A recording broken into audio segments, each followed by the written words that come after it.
जयति पराशरसु सत्यवती हृदयनन्दनो व्यासः यस्य हास्यकमलगलितं वाङ्मयममृतं जगद्गुरुः भुजगभोगापमुद्यम्य हृद्यं निजभुजं दक्षिणं लक्षणाख्यं ललितमुद्रिक्तविज्ञानमुद्रं भज भज अनन्तमित्यालवन्तं प्रणतवान् प्राणिनां प्राणभूतं प्रणतिचित्रिणे पूर्णभूतम् भवदमोष्णेन तदप्यमानान् भुवि परं नाथमप्रेक्षमाणान् भुवनमन्येन च अन्येन दोष्णा भवतु धीमानिनः सर्वैकम् प्रणतवान् प्राणिनां प्राणभूतं प्रणतिचित्रिणे पूर्णभूतम्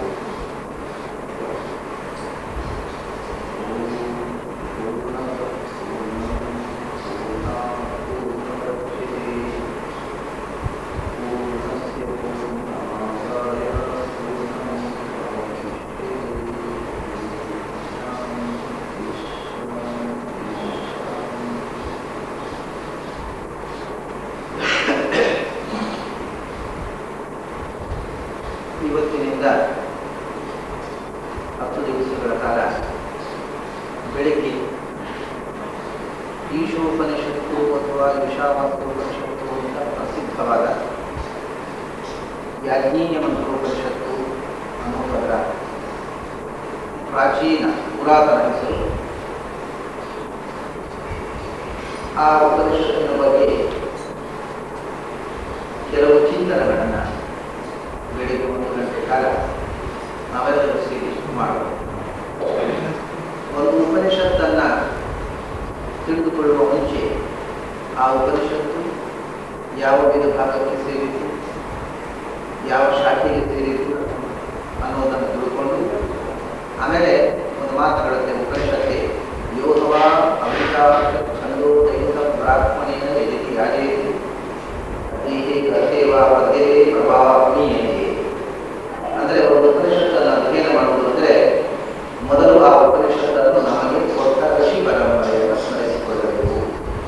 ನಾವು ಲೌಕಿಕದಲ್ಲಾದರೂ ಅಷ್ಟೇ ಒಂದು ಗ್ರಂಥ ಓದಬೇಕಾಗಿದ್ದರೆ ಅದರ ಲೇಖಕ ಯಾರು, ಲೇಖಕ ಯಾರು ಅಂತ ತಿಳಿದಾಗ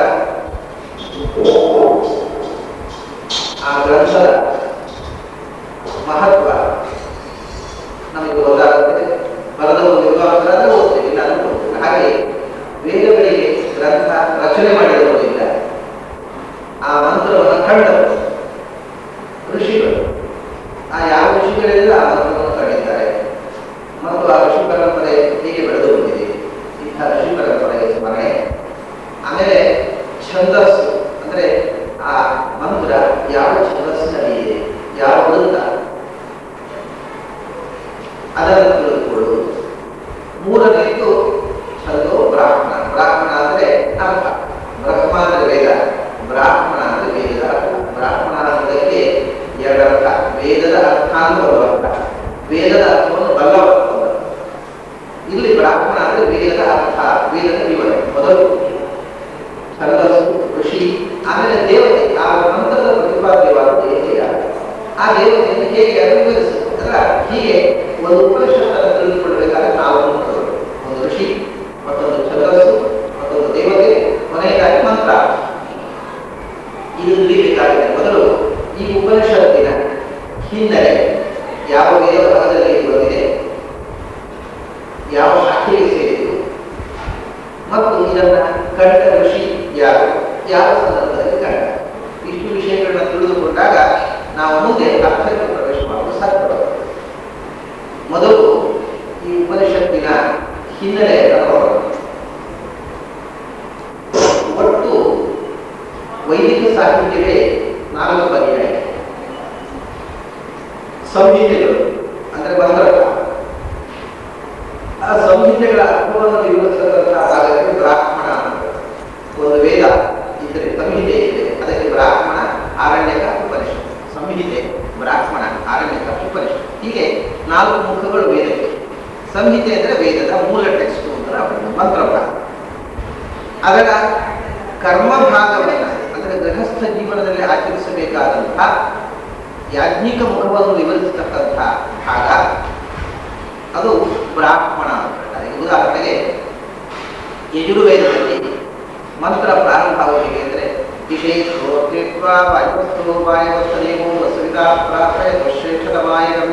ಹೀಗೆ ಪ್ರಾರಂಭ ಆಗುತ್ತೆ. ಇದು ಮಂತ್ರಗಳು. ಈ ಮಂತ್ರವನ್ನು ಏನು ಮಾಡಬೇಕು ಅಂತ ವೇದದಲ್ಲಿ ಇಲ್ಲ. ಅಷ್ಟೇ ಅಲ್ಲ, ಅದರ ಕ್ರಿಯಾಪದವೂ ಇಲ್ಲ. ವಿಷೇತ್ವ ಒಂದು ವಾಕ್ಯ, ಊರ್ಜೇತ್ವ ಒಂದು ವಾಕ್ಯ. ವಿಷೇತ್ವ ಅಂದರೆ ಸಮೃದ್ಧಿಗೋಸ್ಕರ, ನನ್ನ ಇಚ್ಛಾಪೂರ್ತಿಗೋಸ್ಕರ ನಿನ್ನನ್ನು, ಇಷ್ಟೇ. ಏನು ಅಂತಿಲ್ಲ, ಯಾರನ್ನು ಕೂರ್ತಿ ಹೇಳುವುದಿಲ್ಲ, ಅದನ್ನು ನಿನ್ನನ್ನು ಏನು ಮಾಡಬೇಕು ಅದೂ ಇಲ್ಲ. ಹೀಗೆ ಮಂತ್ರಗಳು ಏನು ಮಾಡಬೇಕು ಅನ್ನುವ ವಿಧಿವಿಧಾನಗಳನ್ನು ತಿಳಿಸದೆ ಹಾಗೆ ಉಳಿದುಬಿಡ್ತಾರೆ. ಆಗ ಬ್ರಾಹ್ಮಣ ಹೇಳ್ತದೆ ವಿಷೇತ್ವೇ ಚಿನತ್ತಿ ಅಂತ ಹೇಳ್ತಾರೆ. ಅಂದರೆ ಅದು ಹೇಗಿದೆ ಅಂದರೆ, ಸೋಮಯಾಗ, ವಾಜಪೇಯ ಯಾಗ ಮಾಡುವಾಗ ಆ ಯಾಗದಲ್ಲಿ ಹವಿಸ್ಸಾಗಿ ಅರ್ಪಿಸಲಿಕ್ಕೆ ಹಾಲು, ಗೋವು ಬೇಕು. ಆ ಗೋವನ್ನು ಯಾವ ಯಾಗದಲ್ಲಿ ಬಳಸುವಂತಹ ಹಾಲನ್ನು ಯಾವ ಹಸುವಿನಿಂದ ನಾವು ಪಡೆಯುತ್ತೇವೆ, ಆ ಹಸುವನ್ನು ಬೆಳಿಗ್ಗೆ ಮೊದಲ ದಿವಸ ಹಾಲು ಕರೆಯಬೇಕಾದ್ರೆ ಮುಂಚಿನ ದಿವಸ ಮಾಡತಕ್ಕಂಥ ಕ್ರಿಯೆ.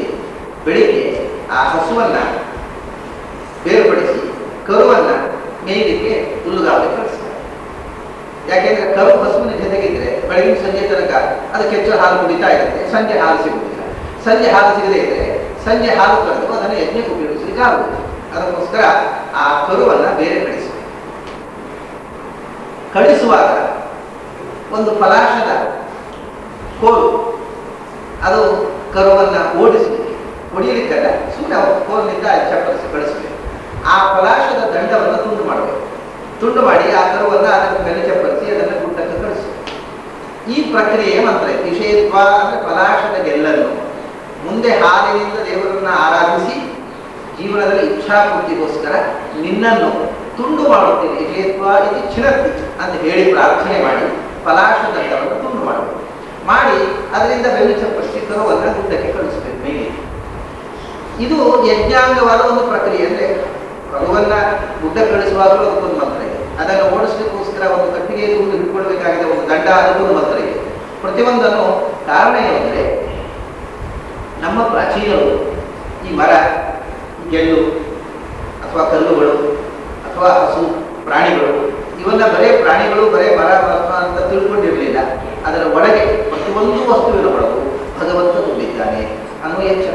ಆದ್ದರಿಂದ ಒಂದು ಮರದ ಟೊಂಗೆಯನ್ನು ತುಂಡು ಮಾಡಬೇಕಾಗಿದ್ದರೆ ಅದರೊಳಗಿರತಕ್ಕಂತಹ ಭಗವಂತನ ಅನುಮತಿಯನ್ನು ಪಡೆಯಬೇಕು.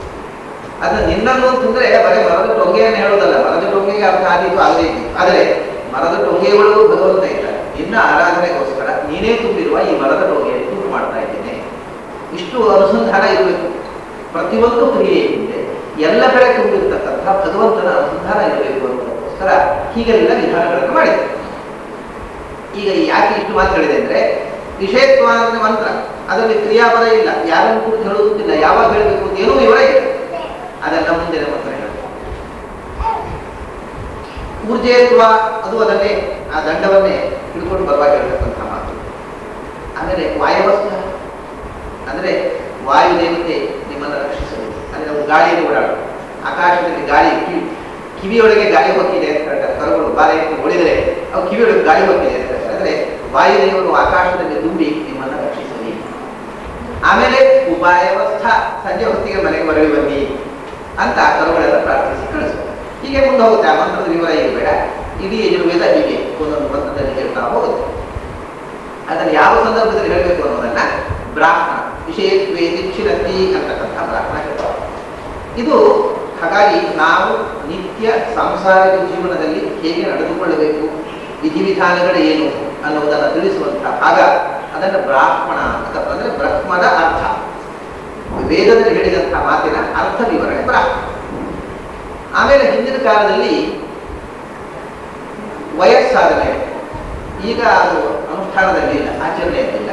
ಹಿಂದೆ ಏನು ಮಾಡ್ತಿತ್ತು ಅಂದರೆ, ವಯಸ್ಸಾದ ಮೇಲೆ ಮಕ್ಕಳು ಬೆಳೆದ ಮೇಲೆ, ಪ್ರಾಯಕ್ಕೆ ಬಂದ ಮೇಲೆ ಪೂರ್ಣ ಮನೆಯ ಹೊಣೆಗಾರಿಕೆಯನ್ನು ಮಗನಿಗೆ ಸೊಸೆಗೆ ಬಿಟ್ಟುಕೊಟ್ಟು ವೃದ್ಧರಾದಂತಹ ತಂದೆ ಗಂಡ ಹೆಂಡತಿ ಕಾಡಿಗೆ ಹೋಗಿ ಜೀವನ ಮಾಡ್ತಾರೆ. ಗಾಡಿ ಹೋಗಿ ಜೀವನ ಮಾಡೋದು ಅಂದರೆ ಸನ್ಯಾಸ ಅಲ್ಲ, ಗಾರ್ಹಸ್ಥ್ಯ ಜೀವನ, ದಂಪತಿಗಳು ಗಾಡಿ ಹೋಗುವುದು. ಅಲ್ಲಿ ವಿಶೇಷವಾದ ಅನುಷ್ಠಾನಕ್ಕೆ ಅವಕಾಶ ಇದೆ. ಮನೆಯಲ್ಲಿ ವ್ಯವಹಾರ ಹೆಚ್ಚು, ಕಾಡಿನಂತಹ ವ್ಯಾವಹಾರಿಕವಾದ ತೊಂದರೆಗಳಿಲ್ಲ ಅಂತ ಕಾಡಿನಲ್ಲಿ ಒಂದು ಗುಡಿಸಲು ಮಾಡಿಕೊಂಡು ತಮಗೆ ಬೇಕಾದಂತಹ ಬೆಳೆಯನ್ನು ಬೆಳೆಸಿಕೊಂಡು ಪರಾಧೀನವಾದಂತಹ ಅನ್ನ ಭೋಜನ ಇಲ್ಲದೆ ತಾವೇ ಬೆಳೆಸಿದಂತಹ ಆಹಾರವನ್ನು ತಿಂದು ಹೆಚ್ಚಾಗಿ ಹಣ್ಣು ಹಪ್ಪಳಗಳನ್ನು ತಿಂದು ಗೆಡ್ಡೆ ಕೆಲಸಗಳನ್ನು ತಿಂದು ಕಾಡಿನಲ್ಲಿ ಗಂಡ ಹೆಂಡತಿ ಜೊತೆಯಾಗಿ ಅಧ್ಯಾತ್ಮದ ಸಾಧನೆ ಮಾಡ್ತಿದ್ರು. ಅಂಥ ಪೂರ್ಣ ವಿರಕ್ತಿ, ಐಹಿಕದ ಆಸಕ್ತಿಯೇ ಹೊರಟು ಹೋಯಿತು ತಿಳ್ಕೊಳ್ಳೋಣ. ಅದು ವಾನಪ್ರಸ್ಥಾಶ್ರಮದ ಮೇಲೆ ಬರಬಹುದು, ವಾನಪ್ರಸ್ಥಕ್ಕೆ ಹೋಗದೆ ಗೃಹಸ್ಥ ಜೀವನದ ನಡುವೆಗೆ ಬರಬಹುದು, ಅಥವಾ ಬಾಲ್ಯದಲ್ಲಿ ಮದುವೆಯಾಗುವ ಮುಂಚೆಯೇ ಬರಬಹುದು.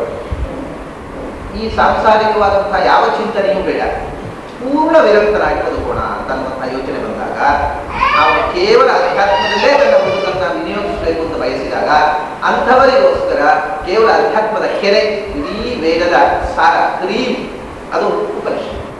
ಹೀಗೆ ವೇದದ ಯಾಜ್ಞಿಕ ಮುಖವನ್ನು ವಿವರಿಸುವ ಬ್ರಾಹ್ಮಣ, ಉಪಾಸನೆಯ ಮುಖವನ್ನು ವಿವರಿಸುವ ಯಜ್ಞದ ಮುಖವೂ ಇದೆ ಅದರಲ್ಲಿ. ಆದರೆ ವಿಶೇಷವಾಗಿ ಒತ್ತು ಕೊಟ್ಟು ಅಂತರಂಗದ ಉಪಾಸನೆ ಅಂದರೆ ಮಾನಸ ಯಜ್ಞವನ್ನು ವಿವರಿಸುವಂತಹ ವಾರಣ್ಯಕ ಪೂರ್ಣವಾದಂತಹ ಮನಸ್ಸಿನ ತಪಸ್ಸಿಗೆ ಮತ್ತು ಏಕಾಂತದ ಚಿಂತನೆಗೆ, ಅಧ್ಯಾತ್ಮದ ಸಾಧನೆಗೆ ಮೀಸಲಾಗಿರ್ತಕ್ಕ ಉಪನಿಷತ್. ಹೀಗೆ 4 ಮುಖದಲ್ಲಿ ವೇದ ಬೆಳೆದಿದೆ. ಆ ವೇದದ ಕೊನೆಯ ಸಾರಭಾಗ ಅದು ಉಪನಿಷತ್. ವೇದಗಳು ಹೇಳೋದು ಅದನ್ನೇ, ಆದರೆ ವೇದದಲ್ಲಿ ಹೇಳಿದ್ದನ್ನ ಏಕಾಗ್ರವಾಗಿ ಚಿಂತನೆ ಮಾಡತಕ್ಕಂಥ ರಸಗಟ್ಟಿಯಾಗಿ ಉಪನಿಷತ್ತುಗಳು ಅವುಗಳನ್ನು ಎತ್ತಿ ತೋರಿಸ್ತವೆ. ಇವಾಗ ನಮಗೆ ಪ್ರಸಿದ್ಧವಾಗಿ 10 ಉಪನಿಷತ್ತುಗಳು ಹೇಳ್ತೇವೆ. ಅದು ಹೇಗೆ ಬಂತು ಅಂತ ಮುಂದೆ ನೋಡಿ. ಉಪನಿಷತ್ತು ಅಂದ್ರೆ ಅರ್ಥ ಏನು ಅಂತ ನೋಡಿ. ವೇದ ಅಂದರೆ ನಮಗೆ ತಿಳಿವನ್ನು ಕೊಡತಕ್ಕಂಥ ಗ್ರಂಥ. ಅದರಲ್ಲಿ ಬ್ರಾಹ್ಮಣ ಅಂದರೆ ಅದರ ಅರ್ಥವನ್ನು ವಿವರಿಸುವ ಭಾಗ. ಕಾಡಿನಲ್ಲಿ ವಿಶೇಷವಾಗಿ ಅಧ್ಯಯನ ಮಾಡಬೇಕಾದ ಆರಣ್ಯಕ. ಉಪನಿಷತ್ತು ಅಂದರೆ ಏನು? ಉಪ ಅಂತಂದ್ರೆ ಇದಕ್ಕೆ ಅನೇಕ ವಿಧವಾದ ಅರ್ಥವನ್ನು ಹೇಳಿದ್ದಾರೆ. ನಾನು ಒಂದು ಅಪೂರ್ವವಾದ ಅರ್ಥವನ್ನು ಹೇಳಿದೆ. ಪ್ರಾಯ ಕೆಲವರು ಗಮನಿಸದ ಒಂದು ಅರ್ಥವನ್ನು ನಾನು ಹೇಳಿದೆ. ಉಪ ಅಂತಂದ್ರೆ ಹತ್ತಿರ ಅನ್ನೋದು ಬಹಳ ಪ್ರಸಿದ್ಧವಾದ. ಆದರೆ ಪ್ರಾಚೀನ ಸಂಸ್ಕೃತದಲ್ಲಿ ಉಪ ಅನ್ನೋದಕ್ಕೆ ಹತ್ತಿರ ಅನ್ನೋದಕ್ಕಿಂತ ಬೇರೆ ಒಂದು ಅರ್ಥ ಇದೆ. ಉಪ ಅಂದರೆ ಎತ್ತರ, ಹತ್ತಿರ. ಅದೇ ಇಂಗ್ಲಿಷ್ನಲ್ಲಿ ಅಪ್ಪರ್. ಸಂಸ್ಕೃತದಲ್ಲಿ ಉಪರ ಅಂತಿದೆ, ಅದೇ ಇಂಗ್ಲಿಷ್ನಲ್ಲಿ ಅಪ್ಪರ್ ಆಯಿತು. ಅದೇ ಜರ್ಮನ್ ಭಾಷೆಯಲ್ಲಿ ಓಬೆರ್ ಅಂತ, ಇಂಗ್ಲಿಷ್ನಲ್ಲಿ ಅಪ್ಪರ್ ಅಂತ, ಹಿಂದಿಯಲ್ಲಿ ಉಪರ್ ಅಂತ, ಕನ್ನಡದಲ್ಲಿ ಉಪ್ಪರಿಗೆ ಅಂತ. ಇದೆಲ್ಲ ಉಪರ ಅನ್ನೋದ್ರಿಂದ ಬಂತು ಮೇಲೆ. ಅದರಿಂದ ನೀವು ಉಪ ಅನ್ನೋದಕ್ಕೆ ಅಪ್ಪು ಅನ್ನುವ ಅರ್ಥ ಯೂನಿವರ್ಸಲ್, ವಿಶ್ವದಾದ್ಯಂತ ಇರುವ ಅರ್ಥ. ಹತ್ತಿರ ಅನ್ನೋದು ಬೇರೆ ಕಡೆ ಇಲ್ಲದೆ ಇರುವ ಅರ್ಥ. ಅಂದ್ರೆ ಉಪ ಅನ್ನೋದಕ್ಕೆ ಉಪ ಅವ್ರು ಬರೆಯೋದು UP ಅಂದ್ರೆ ಉಪ್ಪು ಹೇಳೋದಿಲ್ಲ, ಅಪ್ಪು ಅಂತ ಹೇಳ್ತಾರೆ. ಅವ್ರ ಉಚ್ಚಾರದಲ್ಲಿ ಅಪ್ಪು ಅಂತಾರೆ. ನಿಜವಾಗಿ ಉಪದಿಂದ ಬಂದಿರ್ತಕ್ಕಂಥದ್ದು ಅಪ್ಪು ಅಂತಕ್ಕಂಥ. ಉಪರ ಅನ್ನೋದರಿಂದ ಅಪ್ಪರ ಅನ್ನೋದು. ಹಾಗಾಗಿ ಉಪ ಅಂದ್ರೆ ಉಪರಿ. ಇವತ್ತಿಗೂ ಸಂಸ್ಥೆ ಉಪರಿ ಅಂತಿದೆ, ಅದೇ ಉಪರಿ ಅಂತ ಹೇಳಿ. ಉಪರಿ ಅಂದ್ರೆ ಮೇಲೆ, ಅದೇ ಉಪ ಅನ್ನೋದು ಉಪರಿ ಅನ್ನೋದ್ರ ರೂಪ. ಹಾಗಾಗಿ ಉಪ ಅಂದ್ರೆ ಮೇಲೆ, ಎತ್ತರ, ಹತ್ತಿರ ಅಲ್ಲ ಎತ್ತರ. ಎತ್ತರಕ್ಕೆ ನಿಷತ್ ಅಂದರೆ ಕೊಂಡೊಯ್ಯುವಂಥದ್ದು. ನಮ್ಮನ್ನು ಎತ್ತರಕ್ಕೆ ಕೊಂಡೊಯ್ಯುವಂಥದ್ದು ಉಪನಿಷತ್. ಉಪರಿ ನಿಷಾದೆ, ಮೇಲಕ್ಕೆ ಕೊಂಡೊಯ್ದು ಕೂಡಿಸುತ್ತೆ. ಅಂದ್ರೆ ಏನು? ಹಾಗಾದ್ರೆ ನಾನು ಉಪನಿಷತ್ತು ಉಪರಿಗೆ ಮಾಡಬೇಕು ಪಾಠ ಇಲ್ಲಿ ಮಾಡಬಹುದು. ಅಂದ್ರೆ ಎತ್ತರ ಅಂದ್ರೆ ಫಿಸಿಕಲಿ ಅಲ್ಲ, ಮೆಂಟಲ್ ಎಲಿವೇಶನ್, ಮಾನಸಿಕವಾಗಿ ನಮ್ಮನ್ನು ಎತ್ತರಕ್ಕೆ ಕೊಂಡೊಯ್ಯುವಂಥದ್ದು ಉಪನಿಷತ್ತು. ಈಗ ನೋಡಿ, ಎಲ್ಲ ಕಡೆ ಕೂಡ ಸಂಸ್ಕೃತದಲ್ಲಿ ಈ ಅರ್ಥದ ಉಪನಿಷತ್ತು ಆಯಿತು. ಉಪನಿಷತ್ತು ಓದಬೇಕಾದ್ರೆ ಉಪನಯನ ಆಗಬೇಕು. ಉಪನಯನ ಆದವರಿಗೆ ಉಪನಿಷತ್ತು ಹೇಳಬೇಕಾದ್ರೆ ಉಪಾಧ್ಯಾಯರು ಮತ್ತು ಅದಕ್ಕೋಸ್ಕರ ಆಚರಣೆ ಉಪವಾಸ ಬೇಕು. ಇದೆಲ್ಲ ಉಪ ಒಂದೇ ಅರ್ಥ, ಎತ್ತರ. ಉಪವಾಸ ಅಂದ್ರೆ ಊಟ ಮಾಡದೆ ಕೂತ್ಕೊಳ್ಳೋದಲ್ಲ, ಎತ್ತರದಲ್ಲಿ ಕೂತ್ಕೊಳ್ಳುವುದು. ಎತ್ತರದಲ್ಲಿ ಕೂತ್ಕೊಳ್ಳಿಸುವುದು ಉಪನಿಷತ್ತು, ಎತ್ತರದಲ್ಲಿ ಕೂತ್ಕೊಳ್ಳುವುದು ಉಪವಾಸ. ಅಂದ್ರೆ ಮನಸ್ಸು ಭಗವಂತನಲ್ಲೇ, ಎತ್ತರದಲ್ಲಿ ಇದ್ದರೆ ದೇವರಲ್ಲಿ ತನಕ ಮನಸ್ಸು ಭಗವಂತನಲ್ಲಿ ನೆಲೆಗೊಳ್ಳುವ ಸ್ಥಿತಿಗೆ ಉಪವಾಸ ಅಂತ ಹೇಳೋದು. ಹಾಗಾಗಿ ನಾವು ಉಪವಾಸ ಅಂದ್ರೆ ಊಟ ಮಾಡದೇ ಇರುವುದು ತಿಳ್ಕೊಂಡಿದ್ದೇವೆ. ಊಟ ಮಾಡದೇ ಇರುವುದು ಉಪವಾಸ ಅಲ್ಲ. ಉಪವಾಸ ಮನಸ್ಸು ಭಗವಂತ ನೆಲೆಗೊಳಿಸುವುದು ಉಪವಾಸ. ಮನಸ್ಸು ಭಗವಂತನ ನೆಲೆಗೊಳ್ಳಬೇಕಾಗಿದ್ದರೆ, ತಲೆಯಲ್ಲಿ ಭಗವಂತ ತುಂಬಬೇಕಾಗಿದ್ದರೆ ಹೊಟ್ಟೆ ಖಾಲಿ ಆಗಬೇಕು. ಹೊಟ್ಟೆಯಲ್ಲಿ ಬೇಡವಾದ್ದು ತುಂಬಿದ್ರೆ ತಲೆಗೆ ಬೇಕಾದ್ದು ತುಂಬುವುದಿಲ್ಲ. ಆದ್ದರಿಂದ ಹೊಟ್ಟೆ ಖಾಲಿ ಮಾಡಿದರೆ ತಲೆ ತುಂಬುತ್ತೆ, ಹೊಟ್ಟೆ ತುಂಬಿದ್ರೆ ತಲೆ ಖಾಲಿ ಆಗುತ್ತೆ. ಸಾಮಾನ್ಯವಾಗಿ ಇದು ಎಲ್ಲರಿಗೂ ಗೊತ್ತಿರುವ ವಿಷಯ. ಆದರೂ ತಲೆ ತುಂಬಿಸುವುದು, ಹೊಟ್ಟೆ ತುಂಬಿಸುವುದರ ಬಗ್ಗೆ ಏನೇ ಕಾಳಜಿ ಮಾಡ್ತೇವೆ ನಾವು. ಆದರೆ ಹೊಟ್ಟೆ ಖಾಲಿ ಆದರೆ ಮಾತ್ರ ತಲೆ ತುಂಬುತ್ತೆ. ಹೊಟ್ಟೆ ತುಂಬ ಊಟ ಮಾಡಿದರೆ ಆವಾಗ ಊಟ ಮಾಡಿ ಪುಷ್ಕಳ ಊಟ ಮಾಡಿ ಓದಲಿಕ್ಕೆ ಕೂಡ್ರಿ ಅಥವಾ ಏನು ಮಾಡಿಕೊಡ್ಲಿ, ತೂಕಡಿಸುತ್ತೆ. ಸ್ವಲ್ಪ ನಿದ್ರೆ ಮಾಡೋಣ, ಆಮೇಲೆ ಓದೋಣ ಅಂತ ಅನ್ಸುತ್ತೆ. ಅದರಿಂದ ಹೊಟ್ಟೆ ಖಾಲಿ ಇದ್ದಾಗ, ಆದ್ದರಿಂದ ಏಕಾದಶಿ ಜಾಗರಣ ಮಾಡೋದು ಯಾಕೆ ಸಾಧ್ಯ ಆಗುತ್ತೆ ಅಂದರೆ ಉಪವಾಸ ಮಾಡಿದ್ರೆ ಜಾಗರಣ, ಊಟ ಮಾಡದೇ ಇದ್ರೆ ಜಾಗರಣ ನಿದ್ರೆ ಬರೋದಿಲ್ಲ. ಮನಸ್ಸು ಎಲರ್ಟ್ ಆಗಿರುತ್ತೆ. ಅದಕ್ಕೋಸ್ಕರ ಉಪವಾಸ ಅಂದ್ರೆ ಎತ್ತರದಲ್ಲಿ ಇರುವುದು, ಅಂದ್ರೆ ಸದಾ ಭಗವತ್ ಚಿಂತನೆಯಲ್ಲಿ ಇರುವುದು. ಅದಕ್ಕೋಸ್ಕರ ಉಪವಾಸ ಅಂದ್ರೆ ಹೊಟ್ಟೆ ಖಾಲಿ ಮಾಡೋದು. ಹೊಟ್ಟೆ ಖಾಲಿ ಮಾಡೋದು ಅನ್ನೋದು ಅನಂತರದ ನಿಜವಾದಂತಹ ಉಪವಾಸ ಅಂದ್ರೆ ಎತ್ತರದಲ್ಲಿ ವಾಸ ಮಾಡೋದು. ಆ ವಾಸ ಮಾಡಲಿಕ್ಕೆ ಬೇಕಾದ ಟೆಕ್ಸ್ಟ್ ಯಾವುದು ನಮಗೆ ಎತ್ತರಕ್ಕೆ ಕೊಂಡೊಯ್ಯುವಂಥದ್ದು ಉಪನಿಷತ್ತು. ಅದಕ್ಕೆ ಹೋಗಬೇಕಾಗಿದೆ, ಎತ್ತರಕ್ಕೆ ಹೋಗಬೇಕಾಗಿದೆ, ಮೇಲೆ ಇರಬೇಕಾಗಿದೆ. ಮಕ್ಕಳು ಚಿಕ್ಕ ಮಕ್ಕಳು ಉಪ್ಪರಿಗೆ ಹೋಗಬೇಕಾದ್ರೆ ನಾವು ಕೈ ಹಿಡ್ಕೊಂಡು ಕರ್ಕೊಂಡು ಹೋಗ್ತೇವೆ, ಇಲ್ಲಾಂದ್ರೆ ಜಾರಿ ಬೀಳ್ತಾರೆ. ಮೇಲೆ ಹತ್ತುವ ಅಭ್ಯಾಸ ಮಾಡಿಸಲಿಕ್ಕೆ ಮೊದಲು ಮೇಲೆ ಹತ್ತಿಸುವ ಕ್ರಿಯೆ ಉಂಟಲ್ವಾ, ಅದು ಉಪನಯನ. ಅವನಿಗೆ ದೀಕ್ಷೆ, ನಾ ಮೇಲೆ ಹತ್ತಿಗೆ ನಾನು ಅಭ್ಯಾಸ ಮಾಡ್ತೇನೆ, ಅಲ್ಲಿಂದ ಮೇಲೆ ಹತ್ತಿ ಶುರು ಮಾಡ್ಬೇಕು, ಆಮೇಲೆ ಕೆಳಗೆ ಹೋಗಬಾರ್ದು, ಮೇಲೆ ಹತ್ತುವ ಕ್ರಿಯೆ. ಆ ಎತ್ತರಕ್ಕೆ ಕೊಂಡೊಯ್ಯುವವನು ಎತ್ತರದ ಅಧ್ಯಯನ ಉಪ್ಪರಿಗೆ ಹೋದವನಾಗಿರ್ಬೇಕು. ಉಪ್ಪರಿಗೆ ಕರ್ಕೊಂಡು ಹೋಗೋನು ಅವನು ಮೊದಲವಾಗಿ ಉಪ್ಪರಿಗೆ ಹೋಗುದಾರೆ, ಇವನನ್ನೇ ಕರ್ಕೊಂಡು ಹೋಗ್ತಾನೆ. ಅವನಿಗೆ ದಾರಿ ಗೊತ್ತಿರಬೇಕು, ಹತ್ತು ವಿಧಾನ ಗೊತ್ತಿರಬೇಕು. ಅವನು ಉಪ ಅಧ್ಯಯನ ಮಾಡಿದವ, ಎತ್ತರದಲ್ಲಿ ಓದಿ ಎತ್ತರಕ್ಕೆ ಇಳಿದವ ಉಪಾಧ್ಯಾಯ. ಹೀಗೆ ನೋಡಿ ಎಲ್ಲ ಶಬ್ದಗಳು ಎತ್ತರ ಅನ್ನುವ ಅರ್ಥದಲ್ಲಿ ಬಹಳ ಸುಂದರವಾಗಿ ಬಂದಿದೆ. ಉಪಾಧ್ಯಾಯ, ಉಪನಯನ, ಉಪವಾಸ, ಉಪನಿಷತ್ತು ಎಲ್ಲ ಒಂದಕ್ಕೊಂದು ಸಂಬಂಧ. ಎತ್ತರಕ್ಕೆ ಏರುವಂದ್ರಿಯೇ, ಎತ್ತರಕ್ಕೆ ಕೊಂಡೊಯ್ಯುವವನು, ಎತ್ತರಕ್ಕೆ ಕೊಂಡೊಯ್ಯುವ ಗ್ರಂಥ, ಎತ್ತರಕ್ಕೆ ಕೊಂಡೊಯ್ಯುವುದಕ್ಕೋಸ್ಕರ ಮಾಡತಕ್ಕಂಥ ದೀಕ್ಷೆ, ಆಹಾರ ನಿರಾಹಾರ. ಇದು ಉಪನಿಷತ್ತಿನ ಮೂಲಕ ನಾವು ಸದಾ ಉಪವಾಸದಲ್ಲಿ, ಅಂದ್ರೆ ಎತ್ತರದಲ್ಲೇ ವಾಸ ಮಾಡಬೇಕು. ನಾವು ಕೆಳಕ್ಕೆ ಬರಬಾರದು. ಮಾನಸಿಕವಾಗಿ ನಾವು ಎಷ್ಟು ಕೆಳಕ್ಕೆ ಹೋಗ್ಬೋದು. ದೈಹಿಕವಾಗಿ ಇದರ ಅಡಿಯಲ್ಲಿ ಒಂದು ನೆಲಮಾಳಿಗೆ ಮಾಡಿದ್ರು ಅಡ್ಡಿ ಇಲ್ಲ, ನೆಲಮಾಳಿಗೆಯಲ್ಲಿ ಹೋಗ್ಬಿಡ್ಬೋದು. ಆದರೆ ಮನಸ್ಸು ಕೆಳಕ್ಕೆ ಹೋಗ್ಬಾರ್ದು. ನಾವು ಎಷ್ಟು ದೈಹಿಕವಾಗಿ ಕೆಳಗೆ ಹೋದ್ರು ಮನಸ್ಸು ಎತ್ತರಕ್ಕೆ ಇರ್ತದೆ. ಮನಸ್ಸು ಸದಾ ಉನ್ನತ ಸ್ಥಿತಿಯಲ್ಲಿ ಇರುವಂಥದ್ದು ಉಪವಾಸ. ಅದಕ್ಕೆ ಸಹಾಯ ಮಾಡತಕ್ಕಂಥ ಉದ್ಗ್ರಂಥ ಉಪನಿಷತ್ತು. ಇದು ಉಪನಿಷತ್ತು ಶಬ್ದದ ನಾವು ಅನುಸಂಧಾನ ಮಾಡಬೇಕಾದಂತಹ ಸುಂದರವಾದ ಅರ್ಥ. ಇದಕ್ಕೆ ನಿಮಗೆ ಒಂದು ಸ್ಪಷ್ಟವಾದ ಈ ಅರ್ಥದ ಸುರುವು ಕೊಟ್ಟವರೇ ಶಿವರಾಚಾರ್ಯ. ಉಪಶಮಂ ಅಂತ ಒಂದು ಶಬ್ದ ಇದೆ ವೇದದಲ್ಲಿ, ಮಾಂಡೂಕೋಪನಿಷತ್ತಲ್ಲಿ. ಉಪಶಮಂ ಅಂತ, ಉಪಶಮ ಅಂತಂದ್ರೆ ಶಮ ಅಂದ್ರೆ ಆನಂದ, ಶಾಂತಿ.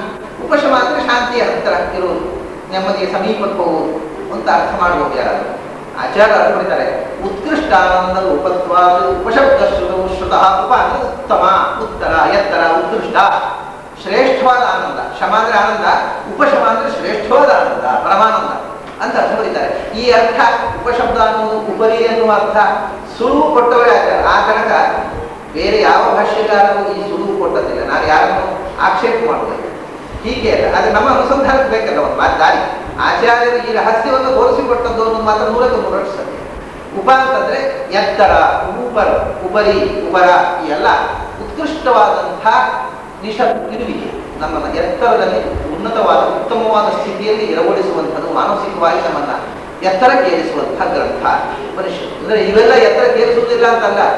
ವೇದವೂ ಎತ್ತರಕ್ಕೇರಿಸುವಂಥದ್ದೇ, ಬ್ರಾಹ್ಮಣವೂ ಎತ್ತರಕ್ಕೇರಿಸುವಂಥದ್ದೇ, ಆರಣ್ಯಕ್ಕೂ ಎತ್ತರಕ್ಕೇರಿಸುವಂಥದ್ದೇ. ಆದರೆ ಎತ್ತರಕ್ಕೇರಿಸುವ ಮಾನಸಿಕವಾದ ಯಜ್ಞದಲ್ಲೇ ನಮ್ಮನ್ನ ಕೇಂದ್ರೀಕರಿಸುವಂತಹ ಗ್ರಂಥ ಇದು. ಉಳಿದದಲ್ಲಿ ಬಾಹ್ಯ ಕ್ರಿಯೆಗಳು ಇವೆ. ಬ್ರಾಹ್ಮಣಾರಣ್ಯಗಳಲ್ಲಿ ಹೊರಗಿನ ಕ್ರಿಯೆಗಳಿಗೆ ವಿಷಯ ಗೊತ್ತು ಇದೆ. ಇದರಲ್ಲಿ ಕೇವಲ ಮಾನಸಿಕವಾದಂತಹ ಚಿಂತನೆಗೆ ಒತ್ತು ಕೊಡುವ ಗ್ರಂಥ. ಆದ್ದರಿಂದ ಇದನ್ನು ಉಪನಿಷತ್ತು. ಹೀಗೆ ವೇದ ವೇದಾಖ್ಯೇವೈನಂ ವೇದಯಂತಿ ತಸ್ಮಾದಾಹುರು ವೇದಾಹ ಇದೆ. ವೇದಗಳೇ ಉಪನಿಷತ್ತು. ಯಾಕೆ? ನೇಂದ್ರಿಯಾಣಿ ನಾಮಾನಂ ವೇದಾಖ್ಯೇವೈನಂ ವೇದಯಂತಿ. ಭಗವಂತನನ್ನು ತಿಳ್ಕೋಬೇಕು. ಏನು ಮಾಡಬೇಕು? ಕಣ್ಣು, ಕಿವಿ, ಇಂದ್ರಿಯಗಳ ಮೂಲಕ ತಿಳ್ಕೊಳ್ಳೋದು ಸಾಧ್ಯ ಇಲ್ಲ. ತರ್ಕದ ಮೂಲಕ ದೇವರನ್ನ ಲಾಜಿಕ್ಕಿನಿಂದ ಪ್ರೂವ್ ಮಾಡಲಿಕ್ಕೆ ಬರುವುದಿಲ್ಲ. ಮತ್ತೇನು ಮಾಡಬೇಕು? ಯಾಕೆ ತರ್ಕದ ಮೂಲಕ ಪ್ರೂವ್ ಮಾಡಲಿಕ್ಕೆ ಬರುವುದಿಲ್ಲ ಅಂದ್ರೆ, ತರ್ಕ ಯಾವಾಗ ಕೆಲಸ ಮಾಡೋದು ಗೊತ್ತಾ? ನಾವು ಯಾವುದನ್ನು ಕಂಡಿದ್ದೇವೆ ಅದನ್ನು ತರ್ಕದಿಂದ ಪ್ರೂವ್ ಮಾಡಬಹುದು. ಕಾಣದೇ ಇದ್ದದನ್ನು ತರ್ಕದಿಂದ ಪ್ರೂವ್ ಮಾಡಲಿಕ್ಕೆ ಬರುವುದು. ಅದಕ್ಕೆ ಹೆಸರೇ ತರ್ಕಕ್ಕೆ ಸಂಸ್ಕೃತದಲ್ಲಿ ಅನುಮಾನ. ಅನುಸರಿಸಿ ಮಾನ, ಸ್ವತಂತ್ರವಾಗಿ ಪ್ರಮಾಣವೇ ಅಲ್ಲ. ಅದರ ಹಿಂದೆ ಪ್ರತ್ಯಕ್ಷ ಅಥವಾ ಆಗಮ ಇದ್ರೆ ಮಾನ, ಸ್ವತಂತ್ರವಾಗಿ ಮಾನವೇ ಅಲ್ಲ. ನೀವು ಉದಾಹರಣೆಗೆ, ನಾವು ಎಲ್ಲಿಯಾದರೂ ದೂರದಲ್ಲಿ ಹೊಗೆ ಬರುವುದನ್ನು ಕಂಡರೆ ಓಹೋ ಅಂತ ಹೇಳಿ ಬೆಂಕಿ ಹತ್ತಿರಬೇಕು, ಯಾಕಂದ್ರೆ ಮೇಲೆ ಹೊಗೆ ಬರ್ತದೆ, ನಾವು ಬೆಂಕಿಯನ್ನು ಕಾಣಲಿಲ್ಲ, ಇದು ಅನುಮಾನ. ಯಾಕೆಂದ್ರೆ ನಾವು ಹೊಗೆ ಇದ್ದಲ್ಲೆಲ್ಲ ಬೆಂಕಿ ಇರುವುದನ್ನು ನಮ್ಮ ಮನೆಯಲ್ಲಿ, ಅಡಿಗೆ ಕೋಣೆಯಲ್ಲಿ ಎಲ್ಲ ಕಡೆ ಕಂಡಿದ್ದೇವೆ. ಅದನ್ನು ಒಬ್ಬ ಹೊಗೆಯನ್ನು ಬೆಂಕಿಯನ್ನು ಒಟ್ಟಿಗೆ ಕಾಣದೇ ಇದ್ದವನು ಈ ಅನುಮಾನ ಮಾಡುವ ಸಾಧ್ಯ. ಅನುಮಾನ ಮಾಡಬೇಕಾಗಿದ್ದರೆ ಮೊದಲು ಪ್ರತ್ಯಕ್ಷ ಕಂಡಿರಬೇಕು. ಅದರಿಂದ ಭಗವಂತ ನಮಗೆ ಅನುಮಾನ ಮಾಡಬೇಕಾದವನು ಕೂಡ, ಅಂದ್ರೆ ತರ್ಕದಿಂದ ಪ್ರೂವ್ ಮಾಡಬೇಕಾದವನು ಭಗವಂತನನ್ನು ಕಂಡವನಿರಬೇಕು. ಕಾಣದೇ ಇದ್ದವನು ತರ್ಕ ಮಾಡಿದ್ರೆ ನಂಬುದು ಹೇಗೆ? ಅವನು ಇವನೇ ಕಂಡಿಲ್ಲ, ಇವನು ತರ್ಕ ಹೇಗೆ ನಂಬುದು ನಮಗೆ? ಆದ್ದರಿಂದ ನೇಂದ್ರಿಯಾಣಿ ಅನುಮಾನ, ಭಗವಂತನನ್ನ ಬರಿಯ ತರ್ಕದಿಂದ, ಬರಿಯ ಇಂದ್ರಿಯದಿಂದ ಹುಡುಕುವುದು ಸಾಧ್ಯ ಇಲ್ಲ. ಮತ್ತೆ ಯಾವುದು ಭಗವಂತನನ್ನು ತಿಳಿಸಿಕೊಳ್ಳುವಂಥದ್ದು? ವೇದಾಖ್ಯೇವ ಏನಂ ವೇದಯಂತಿ. ಕಥಯತಿ, ವೇದಗಳು ಮಾತ್ರವೇ ಅವನನ್ನು ತಿಳಿಸ್ತಾರೆ. ಅಲ್ಲ, ನೀವು ತರ್ಕದಿಂದ ಅನುಮಾನದಿಂದ ಸಾಧ್ಯ ಇಲ್ಲ ಅಂದರೆ ವೇದದಿಂದ ಹೇಗೆ ಸಾಧ್ಯ? ಈಗ ನೋಡಿ, ಯಾವುದು ಪ್ರತ್ಯಕ್ಷದಿಂದ ನಾವು ಕಂಡಿಲ್ಲವೋ, ಯಾವುದನ್ನು ನಾವು ಅನುಮಾನದಿಂದ ಸಾಧಿಸುವುದು ಸಾಧ್ಯ ಇಲ್ಲವೋ ಅದನ್ನು ನಾವು ಏನು ಮಾಡ್ತೇವೆ ತಿಳ್ಕೊಳ್ಳಿಕ್ಕೆ? ಈಗ ಒಂದು ಸಣ್ಣ ದೃಷ್ಟಾಂತ ಕೊಡ್ತೇವೆ. ಅಮೇರಿಕ ನಾವು ನೋಡಿಲ್ಲ, ತಿಳ್ಕೊಳ್ಳಿ. ನಾವು ನೋಡಿದ ಒಂದು ದೇಶ. ಆವಾಗ ಅಮೇರಿಕದ ಬಗ್ಗೆ ತಿಳ್ಕೋಬೇಕು ಅಂತ ಅಂದಾಗ ಏನು ಮಾಡ್ತೇವೆ ನಾವು? ಅಮೇರಿಕಕ್ಕೆ ಹೋಗಿ ಬಂದವರ ಮಾತನ್ನು ಕೇಳ್ತೇವೆ. ಅಲ್ಲಿ ಏನು ಅವರೆಲ್ಲ ಪ್ರವಾಸ ಲೇಖನ ಬರೀತಾರೆ, ಅದನ್ನು ಓದ್ತೇವೆ. ಓದಿ ಅಮೇರಿಕದಲ್ಲಿ ಹಾಕೊಂಡ್ಬಂತೆ, ಹೀಗೊಂಡ್ಬಂತೆ, ಖುಷಿ ಪಡ್ತೇವೆ. ಅಂದರೆ ನಾವು ಕಾಣಲಾಗದ್ದನ್ನ, ತರ್ಕದಿಂದ ಊಹಿಸಲಾಗದ್ದನ್ನ ಕಂಡವರು ಹೇಳಿದ ಮಾತು ಆವಾಗ ಪ್ರಮಾಣ. ಕೊನೆಯ ಪ್ರಮಾಣ ಕಾಣುವುದೇ. ನಾವು ಕಾಣುವ ತನಕ ಅದನ್ನು ಕಂಡವರು ನಮಗೆ ಒಂದು ಹೇಳಿದ್ದನ್ನು ನಂಬುತ್ತೇವೆ. ಆಮೇಲೆ ಮತ್ತೆ ಪೂರ್ತಿ ಅಮೇರಿಕ ಏನು ಗೊತ್ತಾಗುತ್ತೆ, ನಾವೇ ಓದಿ ನೋಡಿ. ಪುಸ್ತಕ ಓದಿದ ತಕ್ಷಣ ಅಮೇರಿಕ ಏನು ಗೊತ್ತಾಗುತ್ತೆ. ನಕ್ಷೆ ನೋಡಿ ನಕ್ಷತ್ರ ಲೋಕವನ್ನು ಅಳೆಯುವುದು ಸಾಧ್ಯವಿಲ್ಲ. ಏನಿರುತ್ತದೆ ಆಕಾಶದ ಅಲ್ಲಿ ನಾವು ಈ ಪ್ರತಿಯೊಂದು ನಕ್ಷತ್ರದಲ್ಲಿ ಎಲ್ಲಿವೆ ಅಂತ ಮ್ಯಾಪ್ ಬಿಡಿಸಿ ತೋರಿಸಿದ್ರೆ ನಕ್ಷತ್ರ ಗೊತ್ತಾಗುತ್ತೆ. ನಕ್ಷತ್ರ ನೋಡ್ಬೇಕಾದ್ರೆ ಆಕಾಶವನ್ನೇ ನೋಡಬೇಕು. ಚಿತ್ರದಲ್ಲಿ ಆಕಾಶದ ನಕ್ಷೆಯಲ್ಲಿ ನಕ್ಷತ್ರವನ್ನು ತಿಳಿಯಲಿಕ್ಕೆ ಬರುವುದಿಲ್ಲ ಹೇಗೆ ಹಾಗೆ. ಅಥವಾ ನಮಗೆ ಭೂಪಟ ನೋಡಿದ ತಕ್ಷಣ ಪ್ರಪಂಚ ಜ್ಞಾನ ಹೇಗೆ ಬರುವುದಿಲ್ಲ. ಇಂಡಿಯಾ ಮ್ಯಾಪ್ ನೋಡಿದ ತಕ್ಷಣ ನಮಗೆ ಇಂಡಿಯಾ ಗೊತ್ತಾಗುವುದಿಲ್ಲ. ಭಾರತದಾದ್ಯಂತ ಸಂಚರಿಸಬೇಕು. ಅಲ್ಲಿ ಹಿಮಾಲಯ ಪರ್ವತ, ಹಿಮಾಲಯ ಪರ್ವತ ಚಿತ್ರದಲ್ಲಿ ನೋಡಿದ ತಕ್ಷಣ ಹಿಮಾಲಯ ಪರ್ವತದ ವೈಭವ ಮಹತ್ವ ಅದು ಗೊತ್ತಾಗುವುದಿಲ್ಲ. ನಾವು ಹಿಮಾಲಯಕ್ಕೆ ಹೋಗ್ಬೇಕು. ಇಲ್ಲಿ ಬದಲಿಗೆ ಬರೆದಿರ್ತಾರೆ ಮ್ಯಾಪಿನಲ್ಲಿ, ಅದನ್ನು ನೋಡಿ ನಮಗೆ ಬದಲಿ ಕ್ಷೇತ್ರ ಗೊತ್ತಾಗುವುದಿಲ್ಲ, ಬದಲಿಗೆ ಹೋಗ್ಬೇಕು. ಹಾಗೆ ಮೊದಲು ಕಂಡವರು ಹೇಳಿದ ಮಾತನ್ನು ಕೇಳಿ ಅವರು ಹೇಳಿದಂತೆ ನಡೆದು ನಾವು ಕಾಣುವುದು ಕೊನೆಗೆ ಕಾಣುವುದೇ ಬೇರೆ ಮಾರ್ಗ ಇಲ್ಲ. ಆದರೆ ಕಾಣುವ ತನಕ ಕಂಡವರ ಮಾತನ್ನು ಕೇಳಬೇಕು. ಈಗ ಸಮಸ್ಯೆ ಆಗಿದೆ ಅಂದರೆ ಅದರಿಂದ ಕಂಡವರ ಮಾತು ಪ್ರತ್ಯಕ್ಷದಷ್ಟೇ ಪ್ರಮಾಣ. ನಾವು ಕಂಡವರ ಮಾತನ್ನು ನಂಬುವುದು ಬಿಟ್ಟು ಕಂಡವರ ಮಾತು ನಂಬಿ ಆಗುವ ಸಮಸ್ಯೆ ಇದು. ಕಂಡವರ ಮಾತು ಅದು ರಿಪೀಟ್ ಆಗಬಾರ್ದು, ಕಂಡವರ ಮಾತು ಆಗಬಾರ್ದು. ಯಾಕೆಂದ್ರೆ ನಮ್ಗೆ ಯಾರು ಕಂಡವರು ಅಂತ ಗೊತ್ತಿಲ್ಲ. ಕಂಡವರು ಇವರು ಕಂಡವರು ಇರಬೇಕು, ಇವರು ಕಂಡವರು ಇರಬೇಕು ಅಂತ ಯಾರ ಮಾತನ್ನು ಕೇಳಿ ಏನೇನೋ ತಪ್ಪು. ಈಗ ವೇದಾಂತದಲ್ಲಾಗಿರತಕ್ಕಂಥ ಸಮಸ್ಯೆ ಯಾರೋ ಕಂಡವರ ಮಾತನ್ನು ಕೇಳುವುದು. ಅದಕ್ಕೋಸ್ಕರ ಹಿಂದಿನವರು ಹೇಳಿದ್ರು, ಯಾವನೇ ಒಬ್ಬ ವ್ಯಕ್ತಿಯನ್ನು ನೀನು ನಂಬಬೇಕಾದ್ರೆ ಅವನು ವೇದಕ್ಕೆ ಅನುಗುಣವಾಗಿರುವ ಮಾತು ಅಂತ ನೋಡು. ಯಾಕಂದ್ರೆ ವೇದ ಕಂಡ ಋಷಿಗಳ ಮಾತು, ಅದನ್ನು ಸರಿ ಅದಕ್ಕೆ ತಕ್ಕಂತೆ ಮಾತಾಡಿದರೆ ಅವನು ಕಂಡವನು. ಇಲ್ಲ ಅವನೇನೋ ದಾರಿ ತಪ್ಪಿದ ಅಂತಂದ್ರೆ ಅವನು ಬಿಟ್ಟು. ಮನ್ವಾದ್ಯಾಶ್ಚ ಅವಿರೋಧತಃ ಆಚಾರ್ಯರಿಗೆ ಎಷ್ಟು ಒತ್ತು ಕೊಡ್ತಾರೆ ಅಂದ್ರೆ ಯಾವುದೇ ಧರ್ಮಶಾಸ್ತ್ರ ಗ್ರಂಥ ಮನುಸ್ಮೃತಿಯನ್ನು ವೇದಕ್ಕೆ ಅನುಗುಣವಾಗಿದೆಯೋ ನೋಡಿ, ವೇದಕ್ಕೆ ವಿರುದ್ಧವಾಗಿದ್ದರೆ ಮನುಸ್ಮೃತಿಯನ್ನು ತೆಗೆದಾಕ್ತಾರೆ. ಯಾವ ಋಷಿಯೂ ಕೂಡ ಕೊನೆಯದಾಗಿ ಪ್ರಮಾಣ ಅಲ್ಲ. ವೇದಕ್ಕೆ ಅನುಗುಣವಾಗಿ ಹೇಳಿದರೆ ಒಂದು ಋಷಿ. ಯಾಕಂದ್ರೆ ಅವರು ಮೋಹಕವಾಗಿ ಹೇಳೋದುಂಟು, ಅವರು ಭ್ರಾಮಕವಾಗಿ ಹೇಳೋದುಂಟು, ಅವರಿಗೂ ಭ್ರಮೆ ಇದೆ ವಿದ್ವಾಂಸರು. ಅಂದ್ರೆ ಯಾರ ಮಾತು ವೇದಕ್ಕೆ ಅನುಗುಣವಾಗಿದೆ ಅವನನ್ನು ಗ್ರಹಣ ಮಾಡು, ಯಾರ ಮಾತು ವೇದಕ್ಕೆ ಅನುಗುಣವಾಗಿಲ್ಲ ಅದನ್ನು ಬಿಟ್ಟು. ಹೀಗೆ ಕಂಡವರು ಸತ್ಯವನ್ನು ಕಣ್ಣಾರೆ ಕಂಡವರು ತಮ್ಮ ಅನುಭವವನ್ನು ಬರೆದಿಟ್ಟದ್ದನ್ನು ವೇದಗಳು ಬರೆದಿಟ್ಟದ್ದು ಅಂದರೆ ಅವರಿಗೆ ಕಂಡದ್ದನ್ನು ಗುರು ಪರಂಪರೆ ಶಿಷ್ಯನಿಗೆ ಉಪದೇಶ ಮಾಡಿದ್ರು. ಹಾಗೆ ಬಂತು.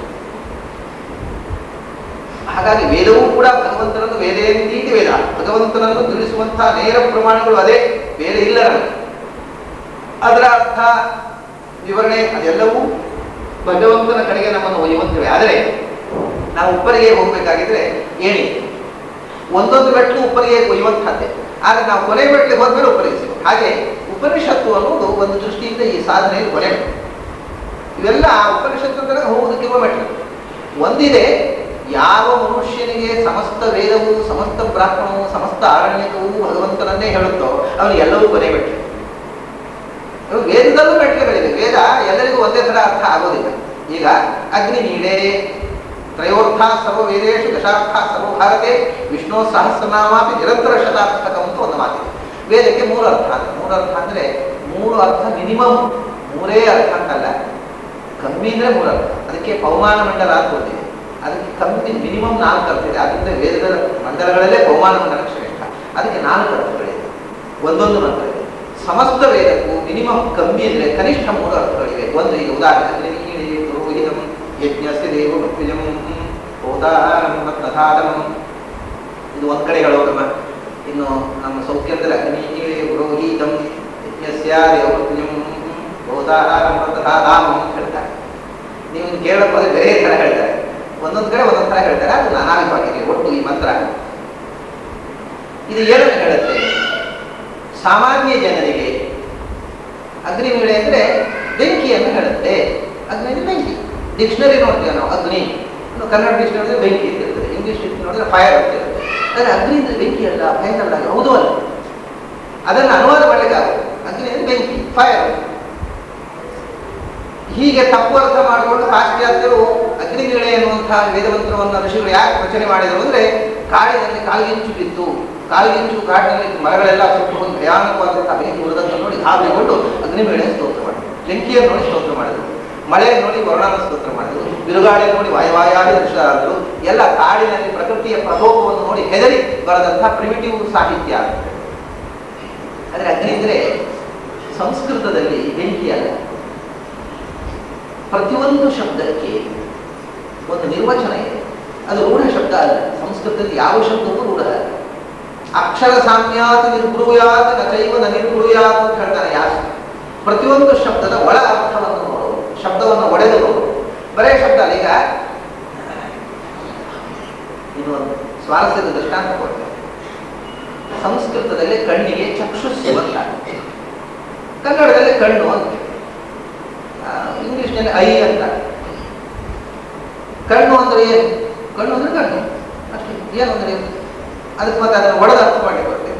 ಕಾ ಅಂದ್ರೆ ಏನು, ನೋ ಅಂದ್ರೆ ಏನು ಅಂತ ಮಾಡಿಕೊಡ್ತೇವೆ. ಕಣ್ಣು ಅಂದ್ರೆ ಕಣ್ಣು, ಐ ಅಂದ್ರೆ ಈ ವೈ ಈ ಅಷ್ಟೇ. ಏನು ಅಂದ್ರೆ ಏನು, ಅದು ಇದು. ಏನು ಅಂದ್ರೆ ಬೆರಳು ಹಿಡಿದು ತೋರಿಸ್ಬೋದು ಅಷ್ಟೇ, ಇನ್ನೇನು ಅದನ್ನು ಒಡೆದು ಏನು ಅರ್ಥ ಮಾಡಲಿಕ್ಕಿಲ್ಲ. ಸಂಸ್ಕೃತದಲ್ಲಿ ಕಣ್ಣು ಅಂದ್ರೆ ಏನು? ಚಕ್ಷುಸ್ಸು. ಚಕ್ಷುಸ್ಸು ಅಂದ್ರೆ ಏನು ಅಂತ ಕೇಳಿಕ್ಕಿದೆ. ಕಣ್ಣಿಗೆ ಚಕ್ಷುಸ್ಸು ಅಂತ ಯಾಕೆ ಹೆಸರು? ಕಣ್ಣಿಗೆ ಕಣ್ಣು ಅಂತ ಯಾಕೆ ಹೆಸರು? ಏನು ವೈರಸ್ ಕಣ್ಣು ಅಂತ ಕರೀತಾರೆ, ನಾವು ಕರಿತೀವಿ ಅಷ್ಟೇ. ಯಾಕೆ ಹೆಸರು ನಮಗೆ ಗೊತ್ತು. ಈಗ ಐ ಅಂತ ಯಾಕೆ ಹೆಸರು ಇಂಗ್ಲಿಷ್ನಲ್ಲಿ ಯಾರಿಗೆ ಗೊತ್ತು? ಬುದ್ಧಿ ಇಲ್ಲ ಇಟ್ಕೊಳ್ಳಿ. ಕಣ್ಣಿಗೆ ಚಕ್ಷುಸ್ಸು ಅಂತ ಯಾಕೆ ಹೆಸರು? ಬುದ್ಧಿ ಇತ್ತು ಇತ್ತು. ಏನು ಚಕ್ಷ ಅನ್ನತಕ್ಕಂಥ ಅದು ಒಂದು ಧಾತು. ಚಕ್ಷ ಧಾತುವಿಗೆ ಅರ್ಥ ಏನಂದ್ರೆ ಚಕ್ಷ ವ್ಯಕ್ತಾಯಾಮ್ ವಾಚಿ, ಸ್ಪಷ್ಟವಾಗಿ ಮಾತನಾಡುವ ಇಂದ್ರಿಯ. ನೋಡಿ ಇದು ಚಮತ್ಕಾರ. ಸ್ಪಷ್ಟವಾಗಿ ಮಾತನಾಡುವ ಇಂದ್ರಿಯ ಅಂತ ಅರ್ಥ ಚಕ್ಷುಸ್, ಕಣ್ಣು ಅಂತ ಅರ್ಥ. ಅದು ಯಾವುದು ಅಂತ ಯೋಚನೆ ಮಾಡಿ. ಸ್ಪಷ್ಟವಾಗಿ ಮಾತನಾಡುವ ಇಂದ್ರಿಯ ನೋಡಿ, ಬಾಯಿಗೆ ಆರಿಸಿಡ್ಬೋದಿತ್ತು. ಎಷ್ಟು ಬುದ್ಧಿ ಇತ್ತು ಅವರಿಗೆ, ಪ್ರಾಚೀನರಿಗೆ ಬುದ್ಧಿ ಇತ್ತು, ಅದನ್ನು ಇಟ್ಟು ಅಂತ ಹೇಳಿದ್ದಾರೆ. ಚಕ್ಷುಸ್ಸು ಅಂದ್ರೆ ಸ್ಪಷ್ಟವಾಗಿ ಮಾತನಾಡುವ ಇಂದ್ರಿಯ. ಬಾಯಿ ಸ್ಪಷ್ಟವಾಗಿ ಮಾತನಾಡುವುದಿಲ್ಲ. ಯಾಕೆಂದ್ರೆ ನಾವು ಸತ್ಯವನ್ನು ಮುಚ್ಚುವುದು ಬಾಯಿಯಿಂದಲೇ, ಸುಳ್ಳು ಹೇಳುವುದು ಬಾಯಿಯಿಂದಲೇ. ನಮ್ಗೆ ಆರೋಗ್ಯ ಚೆನ್ನಾಗಿರೋದಿಲ್ಲ, ತಾಪತ್ರ ಇರುತ್ತೆ, ಯಾರೋ ಬರ್ತಾರೆ ಹೊಸದು, ಕೈಯಲ್ಲಿ ಚೆನ್ನಾಗಿದೆ, ಆರೋಗ್ಯವಾಗಿ, ಆರೋಗ್ಯ ನೆಟ್ಟಗಿದೆ, ಆರೋಗ್ಯ ನೆಟ್ಟಗಿದೆ. ಅದು ನೆಟ್ಟಗೆ ಇರೋದಿಲ್ಲ, ಅದು ಬಗ್ಗೆ ಇರುತ್ತೆ ಅದು ಒಳಗಡೆ. ಆದರೆ ನೆಟ್ಟಗಿದೆ, ಆರೋಗ್ಯ ನೆಟ್ಟಗಿದೆ ಅಂತ. ಯಾಕೆಂದ್ರೆ ಬಂದವರ ಹತ್ರ ಹೇಗೆ ಹೇಳೋದು ಚೆನ್ನಾಗಿಲ್ಲ ಅಂತ. ಮತ್ತೆ ಎಲ್ಲ ಮನೆಯಲ್ಲೆಲ್ಲ ನೆಮ್ಮದಿ ಇರೋದಿಲ್ಲ, ತಾಪತ್ರ ಇರುತ್ತೆ, ಬಂದವ್ರ ಹೇಳಲಿಕ್ಕಾಗುತ್ತಾ? ಎಲ್ಲ ನೆಮ್ಮದಿ. ತಕ್ಷಣ ಅವ್ರು ಹೇಳ್ತಾರೆ ಅವನು ಎಲ್ಲ ನೆಟ್ಟಗಿದೆ ಅಂತ ಹೇಳಿದ, ಆದರೆ ಏನೋ ಒಂದು ಸಮ್ ಪ್ರಾಬ್ಲಮ್ ಇದೆ, ಸಮಥಿಂಗ್ ಮಸ್ಟ್ ಇದೆ. ಯಾಕಂದ್ರೆ ಅವರ ಕಣ್ಣಿನಲ್ಲಿ ಸುಳ್ಳು ಹೇಳಲಿಕ್ಕೆ ಬರೋದಿಲ್ಲ. ಅವನು ದುಃಖದಲ್ಲಿದ್ದರೆ ಆ ಕಣ್ಣು ಆ ವೇದನೆ ತೋರಿಸುತ್ತೆ, ಬಾಯಲ್ಲಿ ಚುರುಕು, ಎಲ್ಲ ನೆಟ್ಟಗಿದೆ ಅಂತ. ಕಣ್ಣು ಎಂದೂ ಸುಳ್ಳು ಹೇಳದ, ಮನುಷ್ಯನ ಭಾವನೆಗಳನ್ನು ವ್ಯಕ್ತ ಮಾಡುವಂತ, ಮನುಷ್ಯನ ಇಡೀ ವ್ಯಕ್ತಿತ್ವವನ್ನು ಸ್ಪಷ್ಟವಾಗಿ ಹೇಳಿದ್ರೆ. ಆದ್ದರಿಂದಲೇ ಒಬ್ಬ ಮನುಷ್ಯನ ಚಿತ್ರವನ್ನು ನೀವು ಪ್ರಿಂಟ್ ಮಾಡಿ ಕಣ್ಣಿಗೆ ಒಂದು ಸ್ಟ್ರಿಪ್ ಹಾಕಿದ್ರೆ ಆ ವ್ಯಕ್ತಿ ಯಾರು ಗೊತ್ತಾಗ, ಇಡೀ ವ್ಯಕ್ತಿತ್ವದ ಸತ್ಯವನ್ನು ಹೇಳುವಂತಹ ಇದೆ ಕಣ್ಣು. ಕಣ್ಣಿಗೆ ನೀವು ಪಟ್ಟಿ ಹಾಕಿಬಿಟ್ರೆ ವ್ಯಕ್ತಿ ಗೊತ್ತಾಗೋಲ್ಲ. ಕಣ್ಣು ಒಂದು ಇಟ್ಟು ಉಳಿದದಕ್ಕೆಲ್ಲ ಪಟ್ಟಿ ಹಾಕಿದ್ರು ಗೊತ್ತಾಗ. ಹಾಗೆ ಕಣ್ಣು ಒಬ್ಬ ಮನುಷ್ಯನ ಪೂರ್ಣ ವ್ಯಕ್ತಿತ್ವವನ್ನ ಸ್ಪಷ್ಟವಾಗಿ ಹೇಳುವ ಇಂದ್ರಿಯ.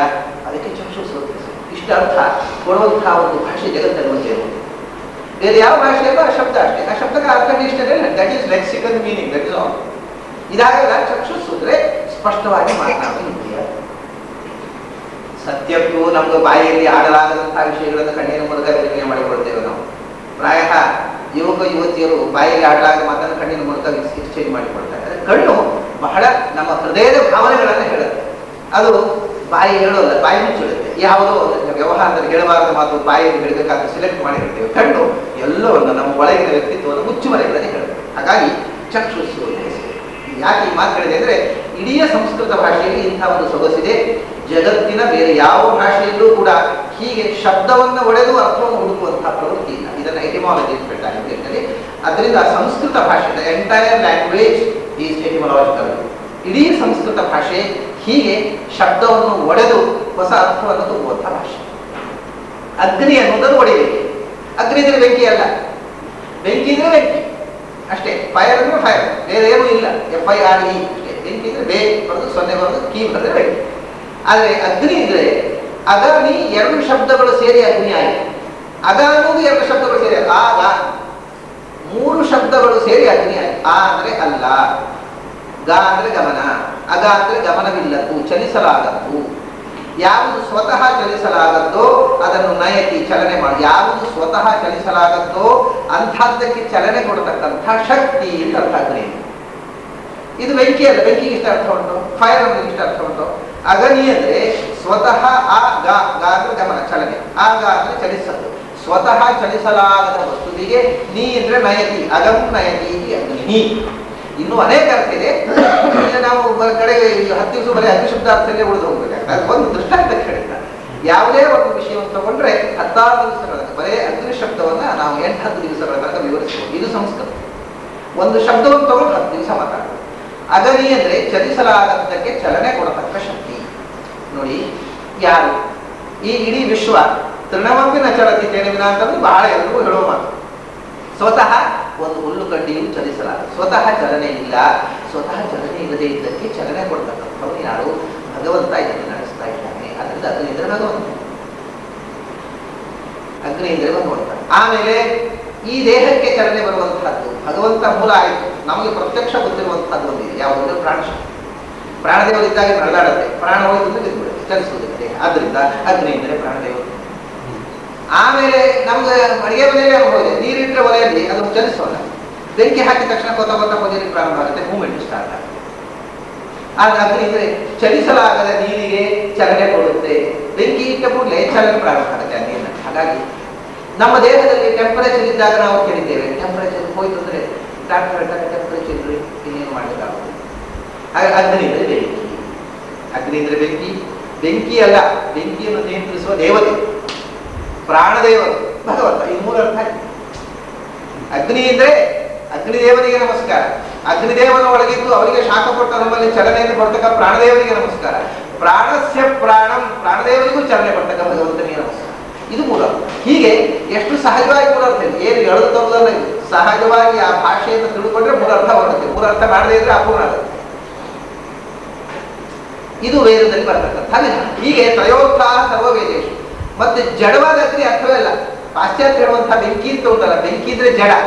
ವೇದದಲ್ಲಿ ಜಡವಾದಂತಹ ಉಲ್ಲೇಖವಿಲ್ಲ. ಅಗ್ನಿ ಈಗ ನೋಡಿ, ನಮ್ಮಲ್ಲಿ ಅಗ್ನಿ ಸಾಕ್ಷಿಯಾಗಿ ಮದುವೆ, ಜಡ ಆಗಿದ್ರೆ ಸಾಕ್ಷಿ ಆಗಬೇಕಾಗಿದೆ. ಅದು ಸಾಕ್ಷಿ ಆಗಿದ್ರೆ ಸಾಕ್ಷಿ ಹೇಳಿಕ್ ಬರುತ್ತೆ. ಅದು ಸಾಕ್ಷಿಯನ್ನು ಮೀರಿದ್ರೆ ನಾನು ಸಾಕ್ಷಿ ಹಾಕಿದ್ದೇನೆ ತಪ್ಪಂತ ಹೇಳಿಕ್ಕಾಗುತ್ತೋ? ಅಲ್ಲ, ನಮಗೆ ಅಗ್ನಿ ಜಡ ಅಲ್ಲ, ಅದು ಚೈತನ್ಯ ಶಕ್ತಿ. ಅವನ ಮುಂದೆ ನಾವು ಸಾಕ್ಷಿ ಹೇಳಿದ್ದೆ, ಅವನು ಸಾಕ್ಷಿಯಲ್ಲಿ ನಾವು ಕೈ ಹಿಡಿದೆ ಹೋದ್ರೆ ಮತ್ತೆ ಅವನ ಮುಂದೆ ನಾವು ಅಪರಾಧ ಮಾಡಲಿಕ್ಕೆ ಬರುವುದಿಲ್ಲ. ಯಾಕೆಂದ್ರೆ ಅದು ದೇವತಾ ಶಕ್ತಿ. ಯಾಕೆ ಅಂದ್ರೆ ಅದಕ್ಕೂ ಒಂದು ಕಾರಣ ಇದೆ. ಅಗಾಮಿ ಎನ್ನುವಲ್ಲಿ ಆ ಮಾತು ಇದೆ.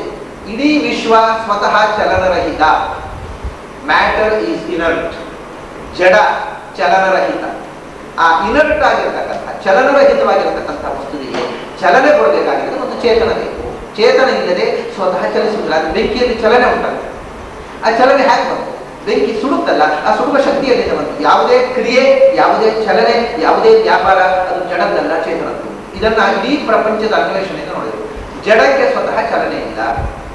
ನೀವು ಹೇಳ್ಬೋದು ಜಡಕ್ಕೆ ಚಲನೆ ಇಲ್ಲ ಅಂದ್ರೆ ಹಾಗೆ, ನೀವು ಫ್ಯಾನ್ ತಿರುಗಲ್ವಾ, ಜಡ ಅಲ್ವಾ? ಫ್ಯಾನ್ ತಿರುಗುತ್ತೆ, ಆದ್ರೆ ಸ್ವಿಚ್ ಹಾಕುವವರಿಗೆ ಅವರು ಜಡ ಅಲ್ಲ, ಅಲ್ಲ ಅವ್ರಿಗೆ ಜೀವ ಇದ್ದಲ್ಲ. ತನ್ನಷ್ಟೇ ತಿರುಗಿಲ್ಲ, ಸ್ವಿಚ್ ಹಾಕುವವರಾದ್ರೂ ಒಂದು ಜೀವ ಇದ್ದವ್ರು ಬೇಕಲ್ಲ. ಶಾಸ್ತ್ರದಲ್ಲೇ ಫ್ಯಾನ್ ವಿಷಯ ನಾವು ಈಗ ಹೇಳೋದು. ಶಾಸ್ತ್ರಕಾರರು ಹೇಳಿದ್ದಾರೆ ಪಯೋಪವಚ್ಚೇತು ತದ್ರಾಪಿ. ನೀರು ಹರ್ಕೊಂಡು ಹೋಗುತ್ತೆ, ಜೀವ ಉಂಟಾಗುತ್ತೆ, ಜಡ ಅಲ್ವಾ? ಪಂಚಭೂತಗಳಿಗೆ ಬಂತು, ಪೃಥ್ವಿ ತೇಜಸ್ಸು ವಾಯು ಆಕಾಶ. ನೀರು ಹರ್ಕೊಂಡು ಹೋಗುತ್ತಲ್ವಾ? ನೀರು ಹರಿಯೋಲ್ಲ, ಮತ್ತೆ ಅದು ಹರಿಯೋದಲ್ಲ, ಜರಿಯೋದು. ತಗ್ಗಿದ್ದಲ್ಲಿ ಬೀಳೋದು. ಈಗ ನಾವು ಕಾಲಿ ಆಗಿದ್ದೇವೆ, ಅದು ನಿಜವಾಗಿ ಹರಿಯೋದು. ಅದು ಸ್ವತಃ ಕ್ರಿಯೆ ಅಲ್ಲ, ಹೊಟ್ಟೆಗೆ ಬೀಳೋದು. ಆಮೇಲೆ ಇನ್ನೊಂದು ಹಾಲು. ಇದು ಶಾಸ್ತ್ರ ಬಳಸಿದ್ರು, ಅದು ಶಾಸ್ತ್ರ. ಹಾಲು ಮರುದಿವಸ ಹೆಪ್ಪಾಗಿ ಮೊಸರಾಗುತ್ತೆ. ಇದು ಕ್ರಿಯೆ ಇರ್ಬೋದು, ಬದಲಾವಣೆ.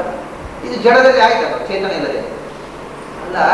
ಹಾಲು ಮೊಸರಾಯಿತು, ಅದು ಜಡದವೇ ಆಯ್ತಲ್ಲ, ಅದು ಕ್ರಿಯೆ ಇಲ್ಲ. ಅಂದ್ರೆ ಹಾಲು ಹೆಪ್ಪಾಗಿದ್ರೆ ಜೀವ ಇತ್ತು ಇಲ್ಲೋ?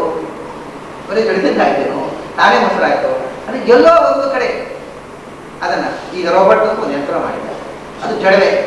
ಅದು ಎಲ್ಲ ಮನುಷ್ಯನ ಕೆಲಸ ಮಾಡ್ತಾರೆ. ಕಡೆ ರೋಬೋಟ್ ಯಂತ್ರ ಮಾಡಲಿಕ್ಕೆ ಯಂತ್ರವೇ ಇರೋದು. ಯಂತ್ರ ಒಂದು ಚೇತನ ಹಿಂಬದಿಯಿಂದ ಇಲ್ಲದೆ ಬರಿಯ ಜಡ ಏನನ್ನೂ ಮಾಡುವುದಿಲ್ಲ. ಹಾಗಾಗಿ ಬೆಂಕಿ ಸುಡಬೇಕಾದ್ರೂ ಬೆಂಕಿಯವರಿಗೆ ಒಬ್ಬ ಅಗ್ನಿ ದೇವ ಇದ್ದಾನೆ, ಅಭಿಮಾನ ದೇವತೆ ಅಂತ ಅನ್ನೋದನ್ನ ಶಾಸ್ತ್ರಕಾರ ಹೇಳುವುದು ಇಲ್ಲ. ಹೀಗೆ ಬೆಂಕಿಯನ್ನು ಅರ್ಥವೇ ಇಲ್ಲ. ಅಗ್ನಿ ಅಂದ್ರೆ ಬೆಂಕಿಯನ್ನು ನಿಯಂತ್ರಿಸುವ ದೇವತೆ. ಅವನೊಳಗೂ ಅವನನ್ನು ನಿಯಂತ್ರಿಸುವ ಪ್ರಾಣದೇವರು. ಅವರೊಳಗೂ ಅವರನ್ನು ತಿಂದಿಸ್ತಕ್ಕಂಥ ಇದು ಅಗ್ನಿವೀಣೆ ಅನ್ನೋದ್ರ ಅರ್ಥ. ಹೀಗೆ ಯಾವ ಮಂತ್ರ ತಗೊಂಡ್ರು ಹೀಗೆ ನಿಮಗೆ ಒಂದು ಟೆಕ್ನಿಕ್ ಹೇಳಿದೆ. ಹೀಗೆ ವೇದದ ಅರ್ಥ ಮೂರು ಅರ್ಥ ಮಾಡೋದು ಏನೂ ಕಷ್ಟ ಇಲ್ಲ. ಸ್ವಲ್ಪ ವಿದ್ವಂತರು, ಸ್ವಲ್ಪ ಪ್ರಮೇಯ ಗೊತ್ತಿದ್ದವರು ಮೂರು ಅರ್ಥವನ್ನು ವೇದದ ಅನುಸಂಧಾನ. ಹೀಗೆ ವೇದಕ್ಕೆ ಮೂರು ಅರ್ಥ. ಮೂರು ಅರ್ಥ ಅಂದ್ರೆ ಅದೇನು ಅಂದ್ರೆ ವೇದ ಮೂರು ನೆಲೆಯಲ್ಲಿ ಅರ್ಥ ಕೊಡು. ಅದು ಯಾಕೆ ಇದ್ರೆ ನಮ್ಮ ಮೂರು ಸ್ಟೇಜ್ ಇದೆ. ನಾವು ಇನ್ನೂ ಪ್ರಾಣದೇವರು ಭಗವಂತನ ತನಕ ಹೋಗದೇ ಇದ್ರೆ ಈ ಬೆಂಕಿಯನ್ನು ತೋರಿಸಿ ನೋಡು, ವಲಯದಿಂದ ಬೆಂಕಿಯನ್ನು ತೋರಿಸಿ ನೋಡೋ ಇದು ಚಲನೆ ಆಯಿತು, ಈ ಚಲನೆ ಆಗಿದ್ರು ಶಕ್ತಿ ಉಂಟಪ್ಪ. ಇದು ಮೊದಲನೇ ಕಿಂಡರ್ ಗಾರ್ಡನ್ ಬೆಂಕಿ ಇದ್ರೆ ಅಗ್ನಿದೇವ, ಅಲ್ಲಿ ನಾವು ಕಾಲೇಜಿಗೆ ಹೋಗುವಾಗ ಬೆಂಕಿ ಇದ್ರೆ ಪ್ರಾಣದೇವರು, ಪೋಸ್ಟ್ ಗ್ರಾಜುಯೇಷನ್ಗೆ ಹೋಗುವಾಗ ಬೆಂಕಿ ಇದ್ರೆ ಭಗವಂತ, ಅಗ್ನಿ ಭಗವಂತ. ಹೀಗೆ ನಾವು ಬೆಳೆದ ಹಾಗೆ ಮಾನಸಿಕವಾಗಿ ಇದೇ ಇಲಿವೇಶನ್ ಮೆಂಟಲಿ ಮಾನಸಿಕವಾಗಿ ನಾವು ಎತ್ತರಕ್ಕೆ ಹೋದ ಹಾಗೆ ಅರ್ಥ ಬೇರೆ ಆಗ್ತಾ ಹೋಗುತ್ತೆ. ನಿಮಗೆ ಇದೊಂದು ದೃಷ್ಟಾಂತ ಕೊಟ್ಟು ಯಾವಾಗಲೂ ಹೀಗೆ. ಈಗ ಒಂದು ತೆಂಗಿನಕಾಯಿ, ಸಿಪ್ಪೆ ಸಹಿತವಾದ ತೆಂಗಿನಕಾಯಿ ಮರದಿಂದ ಕೊಯ್ದು ತಂದಿರ್ತೇವೆ. ಮಗು ಕೇಳುತ್ತೆ ಇದು ಏನು? ಅದು ತೆಂಗಿನಕಾಯಿ ಇರ್ತೇವೆ ನಾವು. ಅದು ತೆಂಗಿನಕಾಯಿ ಅಂತ ಹೇಳಿದ್ರೆ ಮಗು ಇದು ತೆಂಗಿನಕಾಯಿ ಯಾವುದಂತ ತಿಳ್ಕೊಂಡಿದ್ರು. ಅದು ಕಾಣುವ ಸಿಪ್ಪೆಯನ್ನು, ತೆಂಗಿನಕಾಯಿಯ ಸಿಪ್ಪೆಯನ್ನು ತೆಂಗಿನಕಾಯಿ ತಿಳ್ಕೊಂಡಿದ್ದು ಮಗು. ನಮಗೆ ಅದರೊಳಗೆ ಪೂರ್ಣ ಇದೆ ಎಲ್ಲ ಗೊತ್ತಿದೆ. ಮಗು ಏನು ತಿಳ್ಕೊಳ್ಬೇಕು? ಅದು ಅದರೊಳಗೆ ಇನ್ನೂ ಒಡೆದು ನೋಡಲಿಲ್ಲ. ಸಿಪ್ಪೆಯನ್ನು ತೆಂಗಿನಕಾಯಿ. ಆಮೇಲೆ ದೇವಸ್ಥಾನಕ್ಕೆ ಕೊಂಡು ಹೋಗಬೇಕು. ತೆಂಗಿನಕಾಯಿ ಸಿಪ್ಪೆ ತೆಗೆದು ಬೇರೆ ಹಾಕ್ತೇವೆ, ಇದು ತೆಂಗಿನಕಾಯಿ. ಪುನಃ ಮಗು ಇದು ಏನು? ಅದು ತೆಂಗಿನಕಾಯಿ. ಮತ್ತೆ ಅದು ತೆಂಗಿನಕಾಯಿಯ ಸಿಪ್ಪೆ. ಓಹೋ, ತೆಂಗಿನಕಾಯಿಯ ಒಟ್ಟಿಗಿದ್ದಾಗ ಸಿಪ್ಪೆಯೂ ತೆಂಗಿನಕಾಯಿಯಾಗಿದೆ. ತೆಂಗಿನಕಾಯಿಯಿಂದ ಬೇರೆ ಮಾಡಿದಾಗ ಅದು ಸಿಪ್ಪೆ, ತೆಂಗಿನಕಾಯಿಯ ಸಿಪ್ಪೆ, ಇದು ತೆಂಗಿನಕಾಯಿ.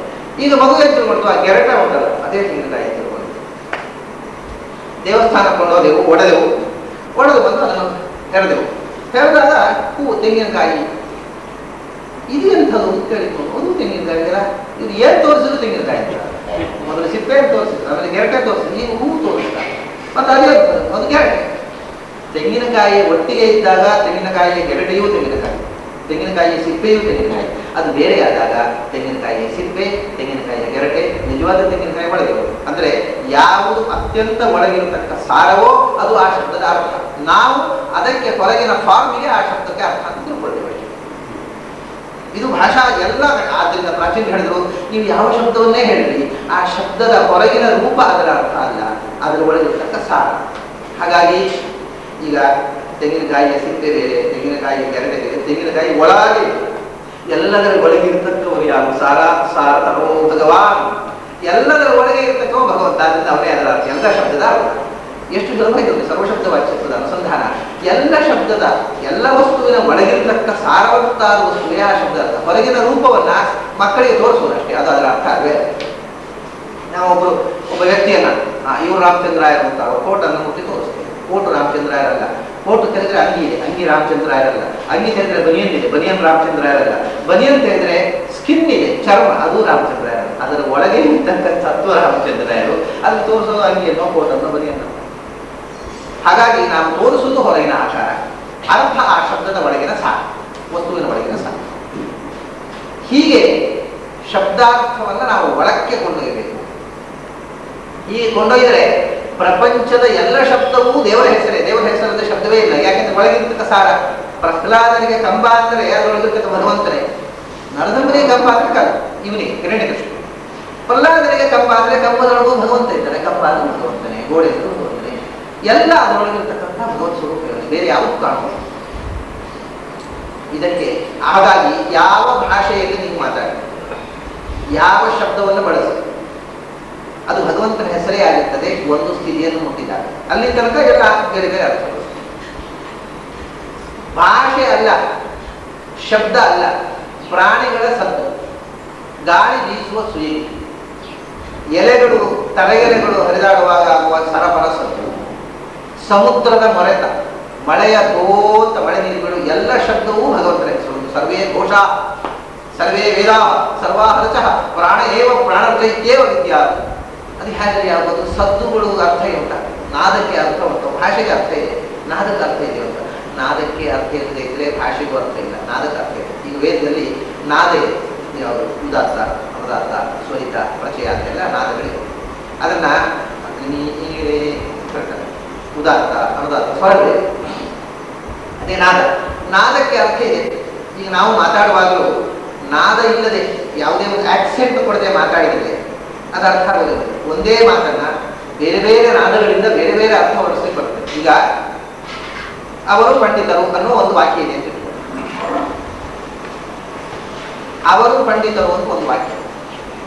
ಅವರು ಪಂಡಿತರು ಅನ್ನೋದನ್ನ ಬೇರೆ ಬೇರೆ ನಾದದಿಂದ ಬೇರೆ ಬೇರೆ ಅರ್ಥಗಳನ್ನು ಹೇಳಬಹುದು.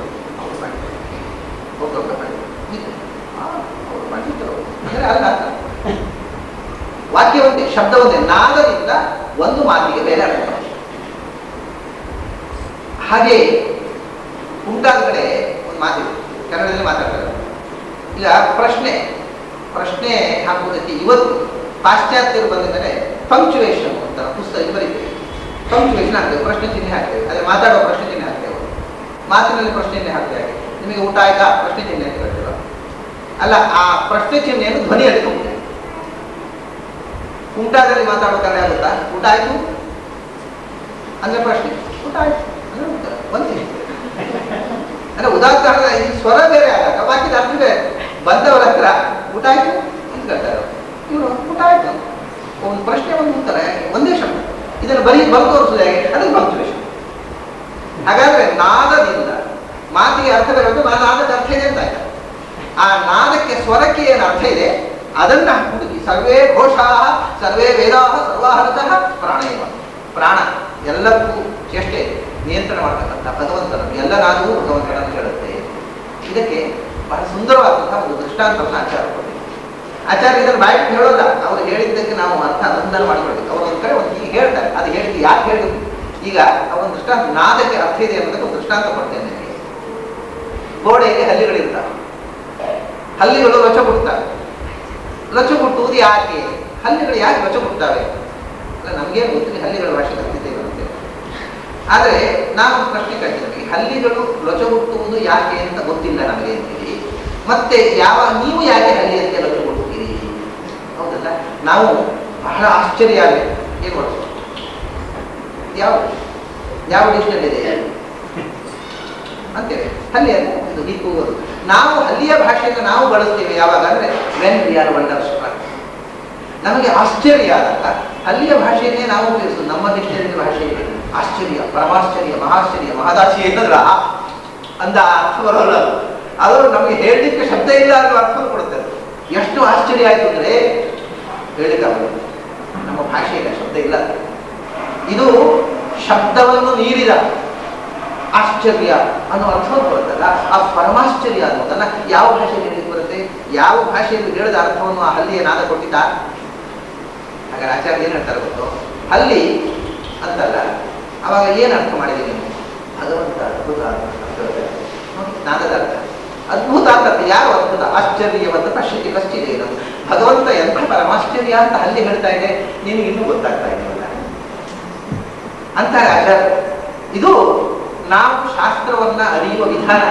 ಯಾವ ನಾದ ಕೇಳಿದರೂ ಭಗವಂತನ ಹಿರಿಮೆಯನ್ನು ಅದನ್ನು ಗುರುತಿಸ್ಲಿಕ್ಕೆ ಬರುತ್ತೆ. ಯಾವ ಭಾಷೆಯಲ್ಲಿ ಮಾತಾಡಿದ್ರು ಅದರಲ್ಲಿ ಭಗವಂತನ ನಾಮವನ್ನು ತಿಳಿಲಿಕ್ಕೆ ಬರುತ್ತೆ. ಬಹಳ ಸಿಂಪಲ್ ಟೆಕ್ನಿಕ್ ಹೇಳಿ, ಬಹಳ ಸಿಂಪಲ್ ಆಗಿ ಆಚಾರ್ಯ ಹೇಳಿದ ವಿಷಯವನ್ನ ಇವತ್ತಿನ ಜನಕ್ಕೆ ಭಾಷಾಶಾಸ್ತ್ರ ದೃಷ್ಟಿಯಿಂದ ಎಷ್ಟು ಸಹಜ ಅಂತ ಹೇಳಿದ್ರೆ ಇಷ್ಟು ಸರಳವಾಗಿದೆ. ಆದರೂ ದೊಡ್ಡ ದೊಡ್ಡ ವಿದ್ವಾಂಸರು ಕೂಡ ಸರ್ವಶಬ್ದವು ಭಗವಂತನ ನಾಮಾವುದು ಹೇಗೆ, ಘಟ ಅಂದ್ರೆ ಘಟವೇ, ಪಟ ಅಂದ್ರೆ ಪಟವೇ, ಅದಾಗುವುದು ಹೇಗೆ, ಅದೆಲ್ಲ ಎಳೆದು ಮಾಡಿದ ಅರ್ಥ ಅಂತ ಹೇಳ್ತಾರೆ ದೊಡ್ಡ ದೊಡ್ಡ ವ್ಯಾಖ್ಯಾನಕಾರ ಬೇರೆ ಬಂದರು. ಏಕೆಂದ್ರೆ ಇಷ್ಟು ಸಹಜವಾದ್ದು ಅರ್ಥ ಆಗಬೇಕಾಗಿದ್ರೆ ಗುರುಜನ್ಮದ ಸಿಗುತ್ತೆ. ಬಹಳ ಸರಳ, ಆದ್ರೆ ಅರ್ಥ ಆಗಬೇಕಾದ್ರೆ ಪುಣ್ಯ ಪಡೆದಿರ್ಬೇಕ್ರಿ. ಇಲ್ಲದ್ರೆ ನಾವು ಇಷ್ಟು ಸರಳವಾದ್ದು ತರ ಹೋಗೋಲ್ಲ, ಅದು ಅಸಂಗತ ಅಂತ ಕಾಣುತ್ತೆ, ಎಳೆದುದಲ್ಲದು ಕಾಣುತ್ತೆ.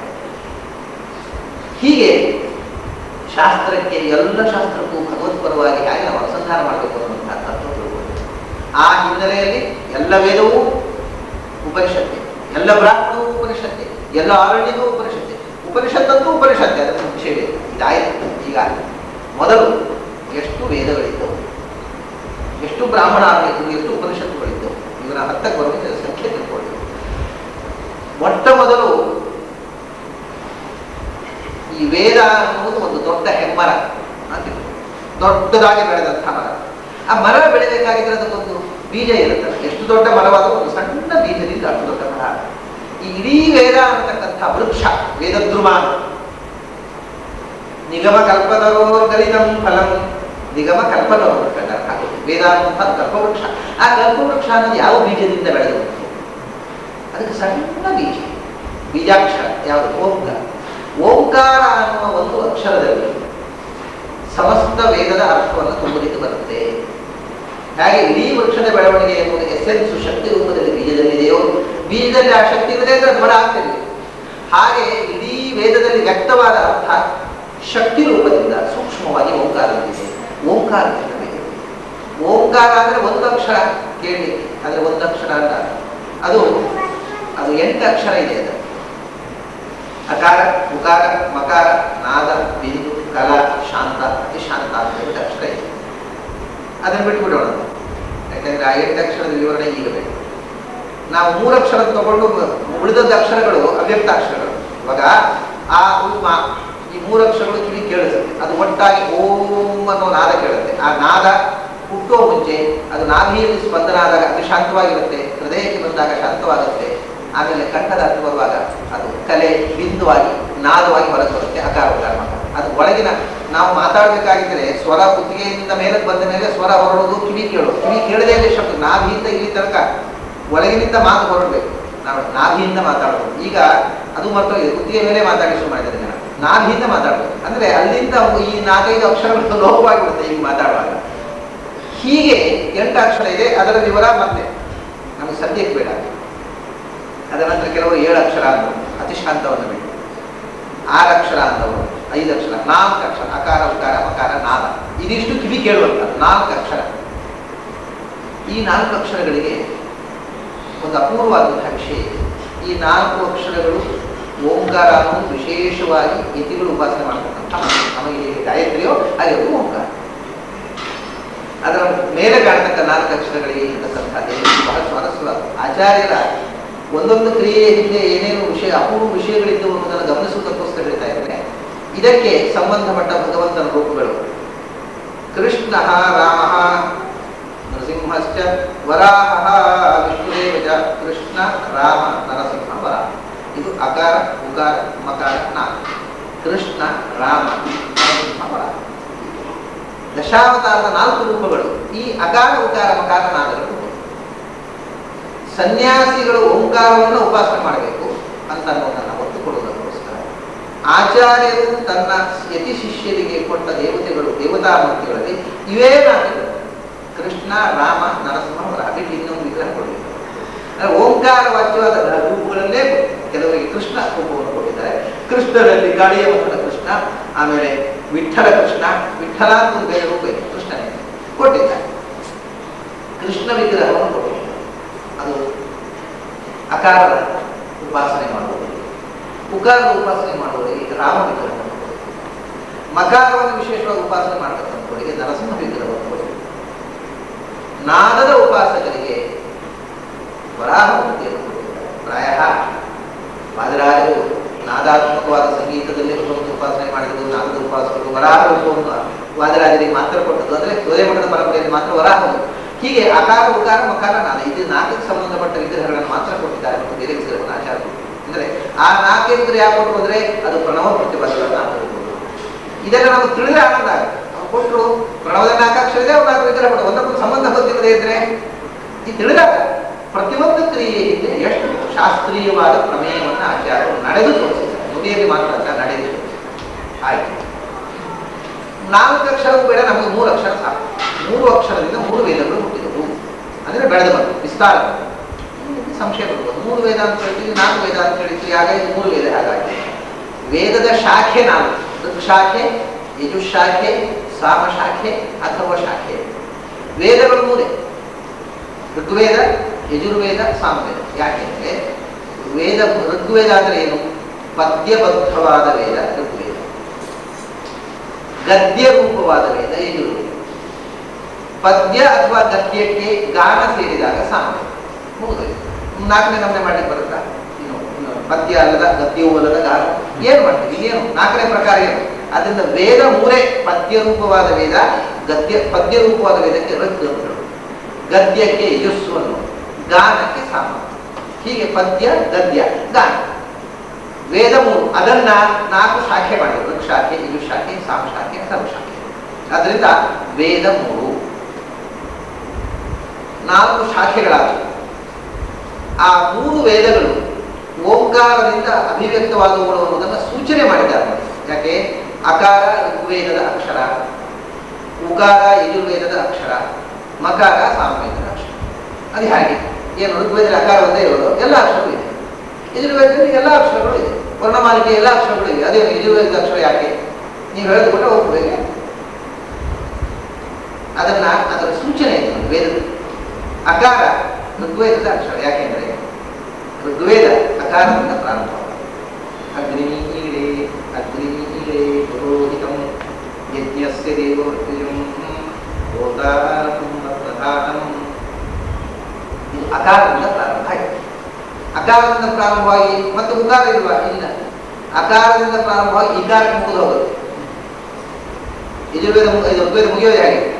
ಸಮಾನೀವ ಆಗೋತಿ ಸಮಾನ ಹೃದಯಾರಿವ ಸಮಾನಮಸ್ತು ಗೋಮನೋ ಯಥಾವಸ್ಸು ಸಹ ಸತಿ. ಅಕಾರದಿಂದ ಇಕಾರ ತನಕ ಹಿಡಿದಿರುತ್ತೆ ಋಗ್ವೇದ. ಉಕಾರ ಬರಲೇ ಇಲ್ಲ. ಅಕಾರದಲ್ಲಿ ಪ್ರಾರಂಭ, ಇಕಾರದಲ್ಲಿ ಮುಗಿಯಿತು. ಇಕಾರದಲ್ಲಿ ಪ್ರಾರಂಭ. ವಿಶೇಷೋರ್ಗಿತ್ವಾ ವಾಯುಮಸ್ತಂ ವಾಯುಮಸ್ತದೇವೋ ವಸವಿತ ಅಪ್ರಾಪೇ ದುಶ್ರೇಷ್ಠ ವಾಯುಗಮನ ಅಪ್ಯಾಯತ್ಮ ಅಗ್ನಿಯಾದಿ ಉಪಾದಿ ಮಧ್ಯಸ್ಥೇಪೇಸು ದೇವಪ್ರಜಾಪತಿರಣನೀವ ಅಯಕ್ಷ್ಮಾ ಮಾಮಸ್ತೆ ನೀಷದಮಾಗಶಂಸೋ ರುದ್ರಸ್ಯೇ ದೀಪರ್ವೋಣತ್ತು ಧ್ರುವಾಸ್ಮಿನ್ ಗೋಪದವಸ್ಯಾಲ ಪತ್ವೀಯ ಮಾಮಸ್ತೆ ಪಶೂನ್ ಪಾಹಿ. ಇಕಾರದಿಂದ ಪ್ರಾರಂಭ ಆಯಿತು. ಆಮೇಲೆ ಸಮುದ್ರೋ ಬಂಧು ಉಕಾರ. ಅಕಾರದಿಂದ ಇಕಾರ ತನಕ ಋಗ್ವೇದ, ಇಕಾರದಿಂದ ಉಕಾರ ತನಕ ಯಜುರ್ವೇದ, ಉಕಾರದಿಂದ ಮುಗಿಸಿದ್ರು. ಹಾಗಾದ್ರೆ ಆದಿಂದ ಹೂ ಅಂದ್ರೆ ಓ ಬಂದಾಗ ಋಗ್ವೇದದಿಂದ ಯಜುರ್ವೇದ ಮುಗಿಯಿತು. ಸಾಮವೇದ ಸಿಕ್ಕಿಬಿದ್ದಿ. ಸಾಮವೇದವು ಅಗ್ನಾಯಾದಿದಯೇ ಅಕಾರದಿಂದ ಶುರುವಾಗುವುದು. ಆಮೇಲೆ ಶನ್ನೋ ಬೃಹಸ್ಪತಿ ದಧಾತು ಉಕಾರದಲ್ಲೇ ಮುಗಿಯಿತು. ಅಕಾರದಲ್ಲಿ ಶುರುವಾಗಿ ಉಕಾರ. ಯಾಕಂದ್ರೆ ಆ ಹೂವದಲ್ಲಿ ಗದ್ಯ ಪದ್ಯ ಮುಗಿದಿದೆ. ಸಾಮವೇದದಲ್ಲಿ ಗದ್ಯ ಪದ್ಯ ಏನಿದೆ ಮತ್ತೆ. ಹಾಗಾದ್ರೆ ಆದ್ರಿಂದ ಆ ಹೂ ಅನ್ನೋದು ಅಕ್ಷರ ಸಾಮವೇದದಲ್ಲಿ ಆದ್ಯತೆ ಇರುವುದು ಕಾರಣ ಏನಂದ್ರೆ ಸಾಮವೇದದಲ್ಲಿ ಹೆಚ್ಚಾಗಿ ಪದ್ಯಗಳಿದೆ. ಋಗ್ವೇದದ ಮಂತ್ರಗಳೇ ಸಾಮವೇದದಲ್ಲಿರುವುದು, ಕೆಲವು ನಿಗದಗಳು ಗದ್ಯಗಳಿಗೆ ಮುಗಿದು ಗದ್ಯ ಪದ್ಯಾತ್ಮಕ ಸಾಮವೇದ. ಮತ್ತೆ ಹಾಗಾದ್ರೆ ಮಕಾರ ಸಾಮವೇದ ಅಕ್ಷರ ಆಗುತ್ತೆ. ಹಾಗಾದ್ರೆ ಮಕಾರ ಅಂದ್ರೆ ಮಕಾರ ಅಲ್ಲ ಅದು. ಈಗ ಆ ಹೂ ಮಾ, ಆ ಹೂ ಓ ಆಯ್ತು. ಮಾ ಅಂತ ನಾವು ಹೇಳಿದ್ರೆ ಓಂ ಅಂತ ಹೇಳ್ತೇವೆ. ಅದೇ ಓಂ ಕೆಲವರು ಹೇಳ್ತಾರೆ ಹಾಗೆ, ಹಾಗೆ ಹೇಳ್ಬಾರ್ದು. ಮತ್ತೆ ಅದೇನದು ಹರಿ ನಾದ ಸಂಗೀತ, ಅದು ನಾದ, ಆ ನಾದ ಸಾಮ. ಹಾಗಾದ್ರೆ ಮಕರ. ಹೀಗೆ ಆ ಅನ್ನೋದಲ್ಲಿ ಋಗ್ಯಜು ಸಾಮಗಳ ರಹಸ್ಯವನ್ನು ತುಂಬಿದ್ದಾರೆ. 3 ಅಕ್ಷರಗಳು 3 ವೇದಗಳಾಗಿ ಬೆಳೆದವು. ಆಮೇಲೆ ಇದಾಯ್ತು ವೇದದ ಸಂಕೇತ. ಓಂ ಅನ್ನೋದು ಎಲ್ಲಾ ವೇದಗಳ ಅರ್ಥವನ್ನು ಹೇಳ್ತೇನೆ. ಏನು ಓಂಕಾರದ ಅರ್ಥ ಏನು? ಓಂಕಾರದ ಅರ್ಥ ಹೇಳಿ ಮುಗಿಯುವುದು ಅಂದ್ರೆ ಸೂಕ್ಷ್ಮವಾಗಿ ನಾವು ಮೊದಲು ಸಂಕ್ಷಿಪ್ತವಾಗಿ ಆದರೂ ಓಂಕಾರ ಅರ್ಥ ತಿಳ್ಕೊಳ್ಳೋದು. ಏನು 3 ಅಕ್ಷರ ಅಂತ ಹೇಳಿದೆ. ಸಂಸ್ಕೃತದಲ್ಲಿ ಈಗ ಇಂಗ್ಲಿಷ್ನಲ್ಲಿ ಎಲ್ಲರಿಗೂ ಗೊತ್ತಿದೆ ಅಬ್ರಿವಿಯೇಷನ್ ಇಂಗ್ಲಿಷ್ ರೂಢಿ ಬಂದಿದೆ. USA ಅಂದ್ರೆ ಯುನೈಟೆಡ್ ಸ್ಟೇಟ್ಸ್ ಆಫ್ ಅಮೇರಿಕಾ ಅಂತ ಹೇಳಬೇಕಾದ್ರೆ USA ಮಾಡಿ ಹಾಗೆ ಓದ್ತಾರೆ. UN ಅಂದ್ರೆ ಯುನೈಟೆಡ್ ನೇಷನ್ಸ್ ಆರ್ಗನೈಸೇಷನ್. ಯಾವ ಶಬ್ದಗಳನ್ನ ಹೇಳಿ WHO ಅಂದ್ರೆ ವರ್ಲ್ಡ್ ಹೆಲ್ತ್ ಆರ್ಗನೈಸೇಷನ್. ಹೂತು ಓದ್ತಾರೆ. ಹೂತು ಓದಿದ್ರು ಅವ್ರಿಗೆ. ಹಾಗಾಗಿ ಒಂದು ಶಬ್ದದ ಮೊದಲನೇ ಅಕ್ಷರವನ್ನು ಹೇಳಿದರೆ ಇಡೀ ಶಬ್ದವನ್ನು ಅಧ್ಯಾಹಾರ ಮಾಡಬಹುದು, ಸಮಾನ ಮಾಡಬಹುದು ಅನ್ನುವಂಥದ್ದು ಇದು ಅಬ್ರಿವಿಯೇಷನ್. ಈ ಅಬ್ರಿವಿಯೇಷನ್ನು ಮೂಲತಃ ವ್ಯಾಪಕವಾಗಿ ಸಂಸ್ಕೃತದಲ್ಲಿ. ಸಾಮಾನ್ಯವಾಗಿ ಸಂಸ್ಕೃತದಲ್ಲಿ ಆದ್ಯಂತ ಅಕ್ಷರಗಳನ್ನು ಹೇಳುವಂತಹದ್ದು ಒಂದಿದೆ, ಬರೇ ಆದಿ ಅಕ್ಷರಗಳು ಮಾತ್ರ ಹೇಳುವಂಥದ್ದು. ಈ ಓಂಕಾರ ಅನ್ನೋದು ಎಲ್ಲಾ ಅಪೂರ್ವ ಅರ್ಥಗಳ ಅಬ್ರಿವಿಯೇಷನ್. ಆ ಅದಕ್ಕೆ ಮೊದಲು ಒಂದು ಅರ್ಥವನ್ನು ಹೇಳ್ತೇವೆ. ಆ ಅಂದ್ರೆ ಇದು ಯಾವುದರ ಅಬ್ರಿವಿಯೇಷನ್ ಅಂದ್ರೆ ಆ ಇಸ್ ಅನ್ ಅಬ್ರಿವಿಯೇಷನ್ ಆಫ್ ಆಪ್ತಿ. ಆಪ್ತಿ ಅನ್ನೋದರ ಅಬ್ರಿವಿಯೇಷನ್ ಆ. ಉತ್ಕರ್ಷ ಅನ್ನೋದರ ಅಬ್ರಿವಿಯೇಷನ್ ಉ. ಮಾನ ಅನ್ನೋದರ ಅಬ್ರಿವಿಯೇಷನ್ ಮಾ. ಈಗ ಆಪ್ತಿ ಆ ಆಯ್ತು, ಉತ್ಕರ್ಷ ಉ ಆಯ್ತು, ಮಾನ ಮಾ ಆಯ್ತು, ಆ ಉ ಮಾ ಓಂ ಆಯ್ತು. USA ಅಂತ ಬೇರೆ ನಾವು ಅವು ಮಾತು ಬೇರೆ ಹೇಳೋಲ್ಲ. ಯಾಕಂದ್ರೆ ಅಲ್ಲಿ ಬೇರೆ ದೇಶಗಳಲ್ಲಿ USA ಅಂತ ಹೇಳೋಲ್ಲ. ನೀವು ಪ್ಯಾರಿಸ್ಗೆ ಹೋದ್ರೆ ಅಲ್ಲಿ ಊಸ ಊಸ ಒಟ್ಟಿಗೆ ಹಾಗೆ ಅವು ಆ ಅಂದ್ರೆ ಆಪ್ತಿ. ಆಪ್ತಿ ಅಂದ್ರೆ ಏನು? ಆಪ್ತಿ ಅಂದ್ರೆ ವ್ಯಾಪ್ತಿ, ಕಾಂಟ್ಯಾಕ್ಟ್. ಅಂದ್ರೆ ಯಾವ್ದು contact? Contact with external world, ಹೊರಗಿನ ಪ್ರಪಂಚದ ವ್ಯಾಪ್ತಿ. ಆ ಅಂದ್ರೆ ವ್ಯಾಪ್ತಿ, ಆಪ್ತಿ, ಹೊರಗಿನ ಪ್ರಪಂಚದ ಜೊತೆಗೆ ನಮ್ಮ ವ್ಯಾಪ್ತಿ. ಯಾವಾಗ ನಮಗೆ ಕನಸಿನಲ್ಲಿ ಹೊರಗಿನ ಪ್ರಪಂಚ ಉಂಟ, ನಮಗೆ ನಿದ್ರೆಯಲ್ಲಿ ಹೊರಗಿನ ಪ್ರಪಂಚ ಉಂಟ, ಹೊರಗಿನ ಪ್ರಪಂಚದ ವ್ಯಾಪ್ತಿ ಇರುವುದು ಎಚ್ಚರದಲ್ಲಿ ಮಾತ್ರ. ಹಾಗಾದ್ರೆ ಆ ಅಂದ್ರೆ ಎಚ್ಚರ, ಸಹಜವಾದ ಏನು ಹೇಳುತ್ತದೆ, ಆ ಅಂದ್ರೆ ಎಚ್ಚರ, ಆ ಅಂದ್ರೆ ಹೊರಗಿನ ಪ್ರಪಂಚದ ಜೊತೆಗೆ ನಮ್ಮ ವ್ಯಾಪ್ತಿ, ಅದು ಎಚ್ಚರದಲ್ಲಿ ಮಾತ್ರ ಇರುವುದು. ಅದು ಆ ಅಂದ್ರೆ ಎಚ್ಚರ. ಎಚ್ಚರದ ಬಗ್ಗೆ ಎಚ್ಚರ ಆಗುವುದೇ ಅಕ್ಷರ. ನಿನ್ನ ಎಚ್ಚರದ ಬಗ್ಗೆ ಸ್ವಲ್ಪ ಎಚ್ಚರ ಆಗುವುದು. ನಾವು ಎಚ್ಚರದಲ್ಲಿ ಎಚ್ಚರ ಆಗಿರೋದು. ನಿನ್ನ ಎಚ್ಚರದ ಬಗ್ಗೆ ಎಚ್ಚರ ಆಗುತ್ತೆ. ಏನು ಎಚ್ಚರ? ಹೌದು, ಎಚ್ಚರದಲ್ಲಿ ನಾನು ಮಾಡಿದೆ, ನಾನು ನೋಡಿದೆ, ನಾನು ಕೇಳಿದೆ ಅಂತೆಲ್ಲ, ಅದು ಎಷ್ಟು ಮಟ್ಟಿಗೆ ನಿಜ ಅಂತ ಯೋಚನೆ ಮಾಡು. ಆ ಅನ್ನೋದು ನಮ್ಗೆ ಎಚ್ಚರ ಮಾಡಿ ಎಷ್ಟರ ಮಟ್ಟಿಗೆ ನಿಜ. ಯಾಕೆ ನಾನು ನೋಡಿದೆ ಅಂತೆಲ್ಲ, ನೀನು ನೋಡಿದ್ದು ಅನ್ನೋದು ಎಷ್ಟು ಮಟ್ಟಿಗೆ ನಿಜ, ನೀನು ಕೇಳಿದೆ ಅನ್ನೋದು ಎಷ್ಟು ಮಟ್ಟಿಗೆ ನಿಜ, ನಿನಗೆ ಇದರಲ್ಲಿ ಒಡೆತನ ಎಷ್ಟು. ಈಗ ನಮಗೆ ಕಣ್ಣಿದೆ, ಕಾಣುತ್ತೆ. ಕಣ್ಣು ನಾವು ಅಂಗಡಿ ತಂದು ಇಟ್ಕೊಂಡದ, ಅದು ಯಾರು ಕೊಟ್ಟ ಗೊತ್ತಿಲ್ಲ, ಎಲ್ಲಿಂದ ಬಂತ ಗೊತ್ತಿಲ್ಲ, ಇದೇ ಕಾಣುತ್ತೆ, ನೋಡ್ತೇವೆ ಅಷ್ಟೇ. ಈ ಕಣ್ಣು ಇಲ್ಲಿ ಇರುವುದಕ್ಕೆ ನಾವು ಹೊಣೆಗಾರರು. ಕಣ್ಣು ಇಲ್ಲದಿದ್ರೆ ಏನು ಮಾಡ್ಲಿಕ್ಕಿತ್ತು, ಕಣ್ಣು ಇದ್ದು ಕಾಣದೇ ಇದ್ರೆ ಏನು ಮಾಡ್ಲಿಕ್ಕಿತ್ತು. ಈಗ ಇರೋ ಕಣ್ಣೆ 50 ವರ್ಷ ಆದ್ಮೇಲೆ ಗ್ಲಾಸ್ ಇದ್ರು ಕಾಣಲಿಕ್ಕೆ ಆಗೋದಿಲ್ಲ, ಅಥವಾ ಕ್ಯಾಟ್ರಾಕ್ಟ್ ಆಯ್ತು, ಏನು ಮಾಡ್ಲಿಕ್ಕೆ. ಅಂದ್ರೆ ಇದು ಇದೇ ಕೆಲಸ ಮಾಡ್ತಾ ಇದೆ, ನಾವು ಅದರ ಅನುಭವ ಪಡಿತಾ ಇದ್ದೇವೆ. ಅದು ಯಾಕೆ ಇದೆ, ಅದು ಯಾಕೆ ಕಾಣುತ್ತೆ, ಅದು ಇಲ್ಲದಿದ್ರೆ ಏನು ಮಾಡಿ, ಯಾವ ಒಡೆತನವೂ ನಮಗಿಲ್ಲ. ಅಂದ್ರೆ ಇದರ ಒಡೆಯ ಯಾರೋ ಒಬ್ಬ ಇದ್ದಾನೆ, ನಾವು ಇಲ್ಲಿ ವಕ್ರಗಳಾಗಿದ್ದೇವೆ. ಈ ಮನೆ ಅಜಪುರ ಮೇಘಾದಶ ದ್ವಾರಂ ಅಜಸ್ಯಾವಕ್ರ ಚೇತಸಃ. ಈ ಮನೆ ನಮ್ಮ ಮನೆ ಅಲ್ಲ, ಇನ್ಯಾವುದೋ ಮನೆ ಬಾಡಿಗೆಯಲ್ಲಿದ್ದೇವೆ ನಾವು. ಇದು ಭಗವಂತನ ಮನೆ ಅಂತ ಹೇಳ್ತಾರೆ. ಯಾಕೆಂದ್ರೆ ಇದರಲ್ಲಿರೋ ಯಾವ ಸುತ್ತು ಒಡೆತನ ನಮಗಿಲ್ಲ. ಕಣ್ಣಿನ ಮೇಲೆ ನಮ್ಮ ಒಡೆತನ ಇಲ್ಲ. ನಮ್ಮ ಮನಸ್ಸು ಅಂತೇವೆ. ನಮ್ಮ ಮನಸ್ಸು ಅಂದ್ರೆ ನಮ್ಮ ಅಧೀನ ಅಂತ. ನಮ್ಮ ಅಂತಂದ್ರೇನು? ನಮ್ಮ ಕೆಲಸದವರು, ನಮ್ಮ ಅಡಿಗೆ ಮನೆ, ನಮ್ಮದು ನಮ್ಮ ಅಧೀನ, ಡಿಪೆಂಡೆಂಟ್. ನಮ್ಮ ಮನಸ್ಸು ನಮ್ಮ ಅಧೀನವಾಗಿಲ್ಲ. ಹಾಗಾದ್ರೆ ಈ ಮನಸ್ಸು ಮತ್ತೆ ಮನಸ್ಸಿನ ಅಧೀನ ನಾವಿದ್ದೇವೆ. ಅದನ್ನ ನಿಜವಾಗಿ ಗ್ರಾಮ್ಯಾಟಿಕಲ್ ಹೇಳ್ಬೇಕಂದ್ರೆ ಮನಸ್ಸಿನ ನಾವು, ನನ್ನ ಮನಸ್ಸು ಹೇಳೋದು ತಪ್ಪೇ. ಗ್ರಾಮ್ಯಾಟಿಕಲ್ ಮನಸ್ಸಿಗೆ ಅಧೀನವಾಗಿ ನಾವಿದ್ದೇವೆ ಹೊರತು ನಮಗೆ ಅಧೀನವಾಗಿ ಮನಸ್ಸಿಗೆ. ಹಾಗಾಗಿ ಇದು ಯಾವುದು ನಮ್ಮ ಅಧೀನ ಇಲ್ಲ, ನಮ್ಮ ಒಡೆತನ ಇದರಿಂದ ನಡೆಯೋಲ್ಲ. ಇದರ ಒಡೆಯ ಯಾರು? ಪ್ರಶ್ನೆಗಳು. ಎಚ್ಚರದಲ್ಲಿ ನನ್ನ ಕಣ್ಣು, ನನ್ನ ಕಿವಿ, ನನ್ನ ಬಾಯಿ ಬಾಯಿ ಪಡ್ಕೊಂಡಲ್ಲ. ನಿನ್ನದು ಅಂದ್ರೆ ಎಷ್ಟು ಬಾಯಿ, ನಿನ್ನ ಪ್ರಭುತ್ವ ಎಷ್ಟು, ನಿನ್ನ ಒಡೆತನ ಎಷ್ಟು, ನಿನ್ನ ಅಧಿಕಾರ ಎಷ್ಟು ನಡೆಯುತ್ತೆ. ನೀನು ನೋಡಬೇಡ ಅನ್ನೋದನ್ನು, ನೋಡಬಾರದು ಅನ್ನೋದನ್ನು ನಿನ್ನ ಜೀವನದಲ್ಲಿ ನೋಡಬೇಕಾಗುತ್ತೆ. ನೋಡಬೇಕು ಅಂತ ಆಸೆ ಪಟ್ಟದನ್ನು ನೋಡ್ಲಿಕ್ಕೆ ಆಗುವುದಿಲ್ಲ. ಕೇಳಬಾರದನ್ನು ಕೇಳಬೇಕಾಗುತ್ತೆ, ಕೇಳಬೇಕಾದನ್ನು ಕೇಳಲಿಕ್ಕೆ ಆಗುವುದಿಲ್ಲ. ಉಪನಿಷತ್ತನ್ನು ಹೇಳಿದ ಶ್ರವಣಾಯಾಪಿ ಬಹುಧೀರ್ಯೋ ನರಭ್ಯಃ ಶೃಣ್ವಂತೋ ವಿಭವೋ ಯಮ್ನ ವಿದ್ಯುಹು. ಕೇಳಬೇಕು ಅಂದರೂ ಕೇಳಲಿಕ್ಕೆ ಸಿಗೋದಿಲ್ಲ. ಭಗವಂತನ ಬಗ್ಗೆ, ಅಧ್ಯಾತ್ಮಕ್ಕೆ ಕೇಳಬೇಕು ಅಂತ ಆಸೆ ಇರುತ್ತೆ. ಬೇಕಲ್ಲಿರೋ ಬಗ್ಗೆ ಕೇಳುವವರೇ ಇರೋದು. ಕೇಳಬೇಕು ಅಂತಂದ್ರೆ ಕೆಲವೊಮ್ಮೆ ಹೇಳುವವರು ಇರೋದಿಲ್ಲ. ಹೇಳುವವರಿದ್ದಾಗ ಕೇಳೋ ಮಂದಿ ಇರೋದಿಲ್ಲ. ಕೇಳೋ ಮಂದಿ ಕೇಳಬೇಕು ಅಂತ ಆಸೆ ಇದೆ, ಹೇಳುವವರು ಇರೋದಿಲ್ಲ. ಕೇಳುವವರು ಎಲ್ಲ ಇದ್ದು ಕೇಳಿದ್ರು ಅರ್ಥ ಆಗೋದಿಲ್ಲ ಅಂತ. ಹೇಳಿದ್ರು ಕೇಳೋರು ಕೇಳಿದ್ರು ಅದು ಅರ್ಥ ಆಗಲಿಲ್ಲ. ಶೃಣ್ವಂತೋಪಿ ಬಹವೋಯಂ ನಾವಿದ್ದು. ಕೇಳಿದ ಮೇಲೂ ಕೇಳೋ ಮೊದಲು ಎಷ್ಟು ಗೊತ್ತಿತ್ತು ಅಷ್ಟೇ ಗೊತ್ತಾಯ್ತು, ಅದೇನು ಗೊತ್ತಾಗಿಲ್ಲ. ಇಷ್ಟೆಲ್ಲ ಸಮಸ್ಯೆ ಇದೆ. ಸತ್ಯ ತಿಳಿಬೇಕು ಅಂದ್ರೆ ಅಷ್ಟು ಸುಲಭ ಅಲ್ಲ. ಹಾಗಾಗಿ ಇದರ ಒಡೆತನ ಏನಿದೆ, ನಮ್ಮ ಮೇಲೆ ಇದರ ಒಡೆತನ ಇಲ್ಲ. ಈ ದೇಹ ನಮ್ಮದು ಅಂತೇವೆ. ನಮ್ಮದು ಅಂದ್ರೆ ನಾವು ಡಿಕ್ಲರೇಷನ್ ಹಾಕ್ಲಿಕ್ಕೆ ಆಗೋದಿಲ್ಲ. ಹೊರಗೆ ಹೋಗ್ಬೇಕು, ಹೋಗ್ಬೇಕು. ಎಷ್ಟು ಸಮಯ ಇರಬಟ್ಟಿದ್ದಾನೆ ಇರಬೇಕು, ಬಿಡಬೇಕು. ಏನು ಮಾಡಿದ್ರು ನಮ್ಮ ಅಧಿಕಾರ. ಹಾಗಾಗಿ ಈ ದೇಹದ ಒಡೆಯ ನಾನಲ್ಲ. ನಾನು ನೋಡ್ತೇನೆ ಅನ್ನೋದು ಸುಳ್ಳು, ನಾನು ಕೇಳ್ತೇನೆ ಅನ್ನೋದು ಸುಳ್ಳು. ಈ ಕಣ್ಣಿನ ಮೂಲಕ ಇದು ಹೇಗೆ ಅಂದ್ರೆ, ನಾವೀಗ ಕೂತಿರ್ತೇವೆ ಸಿನಿಮಾ ಥಿಯೇಟರ್, ಸಿನಿಮಾ ನೋಡ್ತೇವೆ. ಸಿನಿಮಾ ನೋಡೋದು ನಾವು ಭಾರತದಲ್ಲಿ ಕೂತದ್ರಿಂದ ಸಿನಿಮಾ ಕಾಣೋದಲ್ಲ. ಹಿಂಬದಿಯಿಂದ ಪ್ರಾಜೆಕ್ಟ್ ನಲ್ಲಿ ಫಿಲ್ಮ್ ಹಾಕಿ ಯಾರೋ ಅದನ್ನು ಆಪರೇಟ್ ಮಾಡಿದ್ರಿಂದ ಖಂಡಿತ ಅವ್ರು ಆಪರೇಟ್ ಮಾಡಿದ್ರೆ ನಾವು ಭಾರತದಲ್ಲಿ ಕೂತು ಸ್ಕ್ರೀನ್ ನೋಡಿ ಬರೀ ಸ್ಕ್ರೀನೇ ಕಾಣೋದು, ಇದೇನು ಕಾಣೋದು. ಹಾಗಾಗಿ ನಮ್ಮ ಕಣ್ಣಿನಿಂದ ನಾವು ಈ ಹೊರಗಿನ ಪ್ರಪಂಚದಲ್ಲಿ ಇದನ್ನು ಆಪರೇಟ್ ಮಾಡೋನು ಯಾರು? ಯಂತ್ರ ಏನಿದೆ ಹೌದು, we are not operating. Who is operator, who is the technician? I am not. ಈ ಕಣ್ಣು ಅನ್ನುವ ಇದನ್ನ ಪ್ರಾಜೆಕ್ಟ್ ಮಾಡಿ ನಮಗೆ ಈ ಸಿನಿಮಾ ತೋರಿಸುವನು ಯಾರು? ಒಬ್ಬ ಟೆಕ್ನಿಷಿಯನ್ ಬೇರೆ ಇದ್ದಾನೆ. ನಾನು ಟೆಕ್ನಿಷಿಯನ್, ನಾನು ಸುಮ್ಮನೆ ಆಮ್ ಸ್ಪೆಕ್ಟೇಟರ್, ಮಿಯರ್ ಸ್ಪೆಕ್ಟೇಟರ್. ಅವ್ರು ಪ್ರಾಜೆಕ್ಟ್ ಮಾಡಿದ್ರೆ, ಆಪರೇಟ್ ಮಾಡಿದ್ರೆ ನಾನು ನೋಡ್ತೇನೆ. ಈ ಎಚ್ಚರದ ಚಿತ್ರಪಟವನ್ನ ಪ್ರಾಜೆಕ್ಟ್ ಮಾಡ್ತಕ್ಕಂಥ ಮಾಂತ್ರಿಕ ಯಾರು ಅನ್ನೋದನ್ನು ಎಚ್ಚರದಿಂದ ಗಮನಿಸಿ. ಇದು ಅಜ್ಞಾನ ನಮಗೆ ಕೊಡ್ತಕ್ಕ ಎಚ್ಚರ. ನಾನು ಹಾರಾಡ್ಬೇಡ, ನಿನ್ನಿಂದ ಏನೂ ಆಗಿಲ್ಲ. ನೀನು ಏನು ಮಾಡಿದೆವು ಅದನ್ನು ಮಾಡಿಸೋಪ್ಪ ಇದ್ದಾನಲ್ಲ, ಅವನ ಬಗ್ಗೆ ಎಚ್ಚರ ಆಗು. ಅವನು ಯಾರು? ಅವನು ಅಕಾರವಾಚ್ಯನಾಗಿ ನಿನ್ನೊಳಗಿದ್ದಾನೆ. ನಿನ್ನ ಎಚ್ಚರದ ಎಲ್ಲ ಅನುಭವಗಳನ್ನು ಕೊಡ್ತಾ ಇದ್ದಾನೆ. ಅವನು ಎಲ್ಲಿದ್ದಾನೆ? ಕುಮಧ್ಯದಲ್ಲಿ, ದಕ್ಷಿಣಾಕ್ಷಿ ಅಂದರೆ ಅಜ್ಞಾಚಕ್ರದಲ್ಲಿ ಇದ್ದಾನೆ. ನಮ್ಮ ಎಚ್ಚರದ ಫಂಕ್ಷನಿಂಗ್ ಸೆಂಟರ್ ಸ್ವಿಚ್ಚು ಜೀವ ಇರುವುದು ಇಲ್ಲಿ. ಜೀವ ಇಲ್ಲಿ ಬಂದು ಕೂತ್ಕೊಳ್ಳೋದಿಲ್ಲ. ಜೀವ ಇರುವುದು ಹೃದಯ. ಮನಸ್ಸಿರುವುದು ಹೃದಯದಲ್ಲಿ. ಭಗವಂತ ಹೇಳ್ತಾನೆ ನಿವಾಸ ವಾಸುದೇವ ಕೃಷ್ಣ ಅಂತ ಹೃದಯದಲ್ಲಿ. ಇಂದ್ರಿಯಗಳಿರುವುದು ಹೃದಯದಲ್ಲಿ, ಇಲ್ಲೆಲ್ಲ ಕಣ್ಣು ಕಿವಿ ಮೂಗು ಎಲ್ಲ ಇರೋದು ಇಲ್ಲಿ. ಯಾಕೆಂದ್ರೆ ಇಂದ್ರಿಯಗಳಿರುವುದು ಯಾವುದು ಗೊತ್ತಾ? ಸ್ಥೂಲ ಶರೀರದಲ್ಲಿ ಅಲ್ಲ, ಇದು ಮ್ಯಾಗ್ನಿಫೈಯಿಂಗ್ ಗ್ಲಾಸ್ ಮಾತ್ರ. ಇಂದ್ರಿಯಗಳಿರುವುದು ಲಿಂಗ ಶರೀರದಲ್ಲಿ. ಲಿಂಗ ಶರೀರ ಹೃದಯದಲ್ಲಿ ಜೀವನದ ಆವರಣವಾಗಿರುತ್ತದೆ. ಅದರಿಂದ ಕಣ್ಣು ಎಲ್ಲಿದೆ ಅಂದರೆ ನಿಜವಾಗಿ ತಿಳಿದ್ರು ಕಣ್ಣು ಇಲ್ಲಿದೆ ಅಂತ. ಕಣ್ಣು ಇಲ್ಲಿದೆ ಅಂತಂದ್ರೆ ಕಾಣುವುದನ್ನು ಮಾತ್ರ ಹೇಳುವುದು, ಕಾಣದ್ದನ್ನು ತಿಳಿಯಲಾರದು.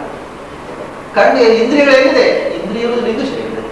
ಯಾಕೆಂದ್ರೆ ಈ ದೇಹ ಬಿಟ್ಟು ಜೀವ ಹೊರಟು ಹೋದಾಗಲೂ ಇಂದ್ರಿಯಗಳ ಜೊತೆಗೆ ಹೋಗ್ತಾನೆ, ಇದೆಲ್ಲ ಹಿಡ್ಕೊಂಡು ಹೋಗೋದಿಲ್ಲ. ಇದು ಅದರ ಮ್ಯಾಗ್ನಿಫೈಯಿಂಗ್ ಗ್ಲಾಸ್ ಮಾತ್ರ. ಇಂದ್ರಿಯಗಳಿರುವುದು, ಮನಸ್ಸು ಇರುವುದು, ಆತ್ಮ ಇರುವುದು, ಪರಮಾತ್ಮ ಇರುವುದು, ಪ್ರಾಣದೇವ ಇರುವುದು ಎಲ್ಲದೂ ಇದೆ.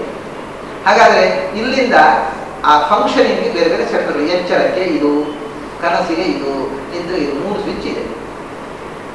ಇಲ್ಲಿಯ ಸ್ವಿಚ್ ಆನ್ ಆದರೆ ಎಚ್ಚರ ಆಗುತ್ತೆ. ಅದರಿಂದ ಇದು ಕಣ್ಣಿಗೆ ಸಂಬಂಧಪಟ್ಟಂತಾದ್ರಿಂದ ನೇರ ಎಚ್ಚರ ತಪ್ಪಿದಾಗ ಕಣ್ಣು ಮುಚ್ಚು, ಎಚ್ಚರ ಆದಾಗ ಕಣ್ಣು ತೆಗೆದು, ಅದು ನೇರ ಸ್ವಿಚ್ ಇರುವುದಲ್ಲ. ಬೇರೆ ಯಾರಾದರೂ ಮುಚ್ಚಿ ತೆರೆಯೋದಿಲ್ಲ, ಕಣ್ಣು ಮುಚ್ಚುವುದು ಕಣ್ಣು ತೆರೆಯುವುದು. ಹೀಗೆ ಎಚ್ಚರದ ಸ್ವಿಚ್ ಆನ್ ಆದಾಗ ಅಲ್ಲಿ ಇದ್ದು ನಮಗೆ ಎಚ್ಚರದ ಅನುಭವಗಳನ್ನು ಕೊಡ್ತಾರೆ. ಕಣ್ಣಿನಲ್ಲಿ ಕೂರುತ್ತಾರೆ, ಆಮೇಲೆ ಮಲಗಬೇಕು ಕಣ್ಣಿಗೆ, ಅಲ್ಲಿಂದ ಮುಂದೆ ಇಲ್ಲಿಯ ಸ್ವಿಚ್ ಆನ್ ಆಯಿತು ಅಂದರೆ ಒಳಗಿನಿಂದ ಕನಸು ಕಾಣಲಿಕ್ಕೆ ಪ್ರಾರಂಭ ಆಗ್ತದೆ. ಇಲ್ಲೇ ಸ್ವಿಚ್ ಆನ್ ಆಗದೆ ಸೀದಾ ಇಲ್ಲಿಗೆ ಬಂದರೆ ಕನಸು ಬಿಡೋದು. ಇಲ್ಲಿಂದ ಇಲ್ಲಿ ತನಕ ಬರಬೇಕು. ಅಲ್ಲಿಂದ ಇಲ್ಲಿ ಸ್ವಿಚ್ ಮಧ್ಯದಲ್ಲಿ ಆನ್ ಆಯಿತು, ಈ ಸ್ವಿಚ್ ವಿಶುದ್ಧಿ ಚಕ್ರದಲ್ಲಿ ಕನಸು ಬಿಡುತ್ತೆ. ಆ ಸ್ವಿಚ್ ಆನ್ ಆಗಲಿಲ್ಲ, ನೇರ ನಿದ್ರೆ. ಇಲ್ಲಿ ಈ ಸ್ವಿಚ್ ಆನ್ ಆಯಿತು, ನಿದ್ರೆ ಬಿಡುತ್ತೆ. ಕೆಲವೊಮ್ಮೆ ಈ ಸ್ವಿಚ್ ಆಫ್ ಆಗೋದಿಲ್ಲ, ಈ ಸ್ವಿಚ್ ಆನ್ ಆಗುತ್ತೆ.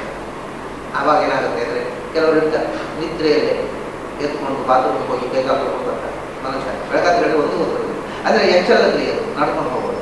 ಅವರಿಗೆ ಇಲ್ಲಿಯೂ ಆನ್ ಆಗಿರುತ್ತೆ, ಇಲ್ಲಿ ಪೂರ್ತಿ ಆಫ್ ಆಗುತ್ತೆ. ಆಗ ಅರ್ಥ ಕ್ರಿಯೆ ಆಗುತ್ತೆ. ಮನೆಗೆ ನಿದ್ರೆನೇ ಇರ್ತಾರೆ, ನೀವು ಮಾತಾಡಿಸಿ ಉತ್ತರ ಕೊಡ್ತಾರೆ. ಬೆಳಗಾದ್ರೆ ನನಗೆ ನೀವು ಮಾತಾಡಿಸಿದ ಗೊತ್ತೇ ಇಲ್ಲ ಅಂತ, ಅಂದರೆ ಅದು ಕನಸಲ್ಲಿ ಉತ್ತರ ಕೊಡ್ತಾರೆ. ಅಂದರೆ 2 ಸ್ವಿಚ್ ಆನ್ ಆಗಿರುತ್ತೆ, 2 ಕ್ರಿಯೆ ಆಗುತ್ತೆ. ಹೀಗೆ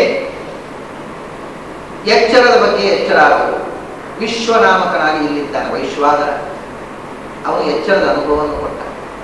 ಹೋಗ್ಕೊಳ್ಳಿ, ಎಚ್ಚರದಲ್ಲಿ ನಾನು ಮಾಡಿದೆ, ನಾನು ನೋಡಿದೆ ಅಂದಿ. ಆಮೇಲೆ ಮಲಗಿದಿ, ಕನಸು ಬಿತ್ತು. ಕನಸು ನಾನು ನೋಡಿದೆ, ನಾನೇ ಕನಸು ಬರುವಂತೆ ಮಾಡಿದೆ ತಿಳ್ತೀಯ. ಹೂ ಅಂದರೆ ಹೂ ಈಸ್ ಎನ್ ಅಬ್ರಿವಿಯೇಷನ್ ಆಫ್ ಉತ್ಕರ್ಷ. ಉತ್ಕರ್ಷ ಅಂದರೆ ವಿಡ್ರಾವಲ್, ಒಳಕ್ಕೆ ಎಳೆದುಕೊಳ್ಳುವುದು. ಉತ್ಕರ್ಷ ಒಳಕ್ಕೆ ಎಳೆದುಕೊಳ್ಳುವುದು. ಅವಾಗ ಹೊರಗಿನ ಪ್ರಪಂಚದ ಸಂಪರ್ಕ ತಪ್ಪಿತು, ನಮ್ಮನ್ನು ನಾವು ಒಳಕ್ಕೆ ಎಳೆದುಕೊಂಡೆವು, ಒಳಗಿನ ಪ್ರಪಂಚ ತೆರೆಕೊಂಡಿತ್ತು. ಪೂರ್ತಿ ಲೈಟ್ಸ್ ಆಫ್ ಆಯಿತು, ಸ್ಕ್ರೀನ್ ಬೆಳಗಬೇಕು. ಇದು ಒಳಗಿನ ಸಿನಿಮಾ. ಆಗ ಕನಸು ಬಿತ್ತಲ್ಲ, ಈ ಕನಸು ನಮಗೆ ಬೇಕಾದ ಕನಸು ಯಾರಾದರೂ ಹಾಗೆ ಹೇಳೋದಂತೆ, ಅಥವಾ ನಮಗೆ ಗೊತ್ತ ನಮಗೆ ಬೇಕಾದ ಕನಸು ಬೀಳಿದ್ರೆ ಆ ಕನಸು ಬೀಳುತ್ತೋ, ಭಯಾನಕವಾದ ಕನಸು ಕಿರಿಚಿ ಹೇಳ್ತೇವೆ, ಹೆದರ್ಕೊಂಡು ಕೂಗ್ತೇವೆ.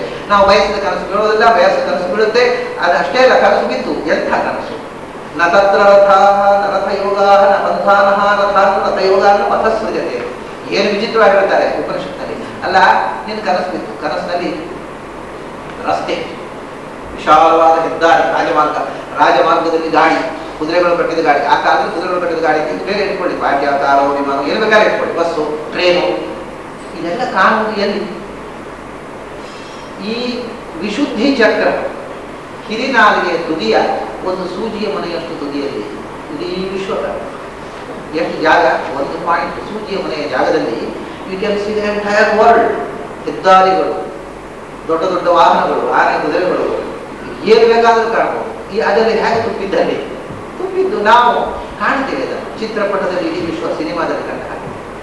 ಆವಾಗ ರಥ ಇಲ್ಲ, ಗಾಡಿ ಇಲ್ಲ, ಕುದುರೆ ಇಲ್ಲ, ರಸ್ತೆ ಇಲ್ಲ. ಗಾಡಿಯನ್ನು ಸೃಷ್ಟಿಸಿದ, ಕುದುರೆ ಕಟ್ಟಿದ, ದೊಡ್ಡ ದೊಡ್ಡ ರಸ್ತೆ ಮಾಡಿ ಅದನ್ನು ಗಾಡಿ ಓಡಿಸಿದ, ಅದನ್ನೆಲ್ಲ ನೀನು ಕಾಣುವಂತೆ ಮಾಡಿದ ಯಾರೋ ಅವನಿಗೆ ಭಗವಂತ. ರಥ ಅಂದ್ರೆ ರಥಯೋಗಾನ ಪಥ ಸೃಜನೆ. ಏಷ ಸುತ್ತೇಷು ಜಾಗೃತಿ ಕಾಮಂ ಪೂರ್ವ ನಿರ್ಮಣ. ನೀನು ನಿದ್ದೆ ಮಾಡಿದಾಗ ಎಚ್ಚರವಾಗಿದ್ದ ಕನಸು ತೋರಿಸಿದನಲ್ಲ ಅವನು ಭಗವಂತ. ಆದರೆ ಕನಸು ನಾವು ಕಾಣುತ್ತೇವೆ, ಕಾಣಿಸಿದವನು ಯಾರು? ನಾವು ಕನಸು ಕಾಣುವವರು. ಕನಸುಗಾರ ಯಾರು? ಕನಸು ಕಾಣಿಸಿದವನು ಯಾರು? ನೀನಲ್ಲ, ನೀನು ಕಂಡವ, ಕಾಣಿಸಿದವನಲ್ಲ. ನಿನಗೆ ಕನಸು ಕಾಣಿಸಿದವನು ಯಾರು? ಅವನು ಭಗವಂತ.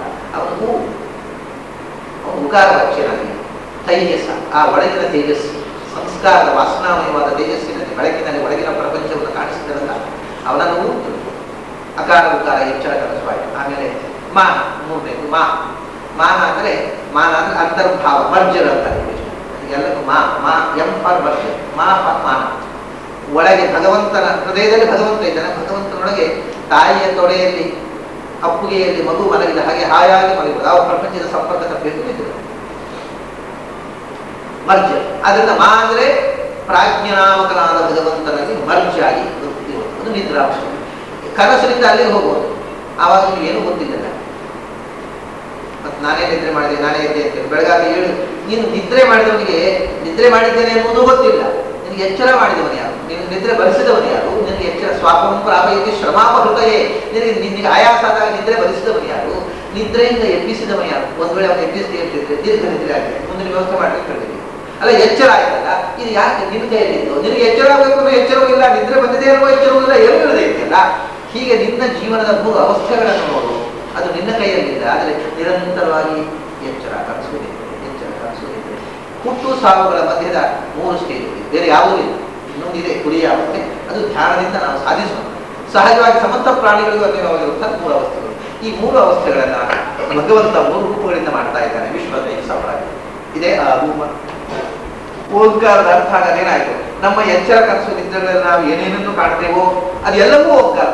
ಅದರಿಂದ ಆಚೆಗೆ ಏನಿದೆ ಹೇಳಬೇಕಾದ್ರೆ ಇದು ಓಂಕಾರ, ಇದೇ 3 ವೇದದಲ್ಲಿ. ನಮ್ಮ ಎಚ್ಚರ ಕನಸು ನಿದ್ರೆಗಳನ್ನು ನಿಯಂತ್ರಿಸುವ ಭಗವಂತನಿಗೆ ನಮಸ್ಕಾರ.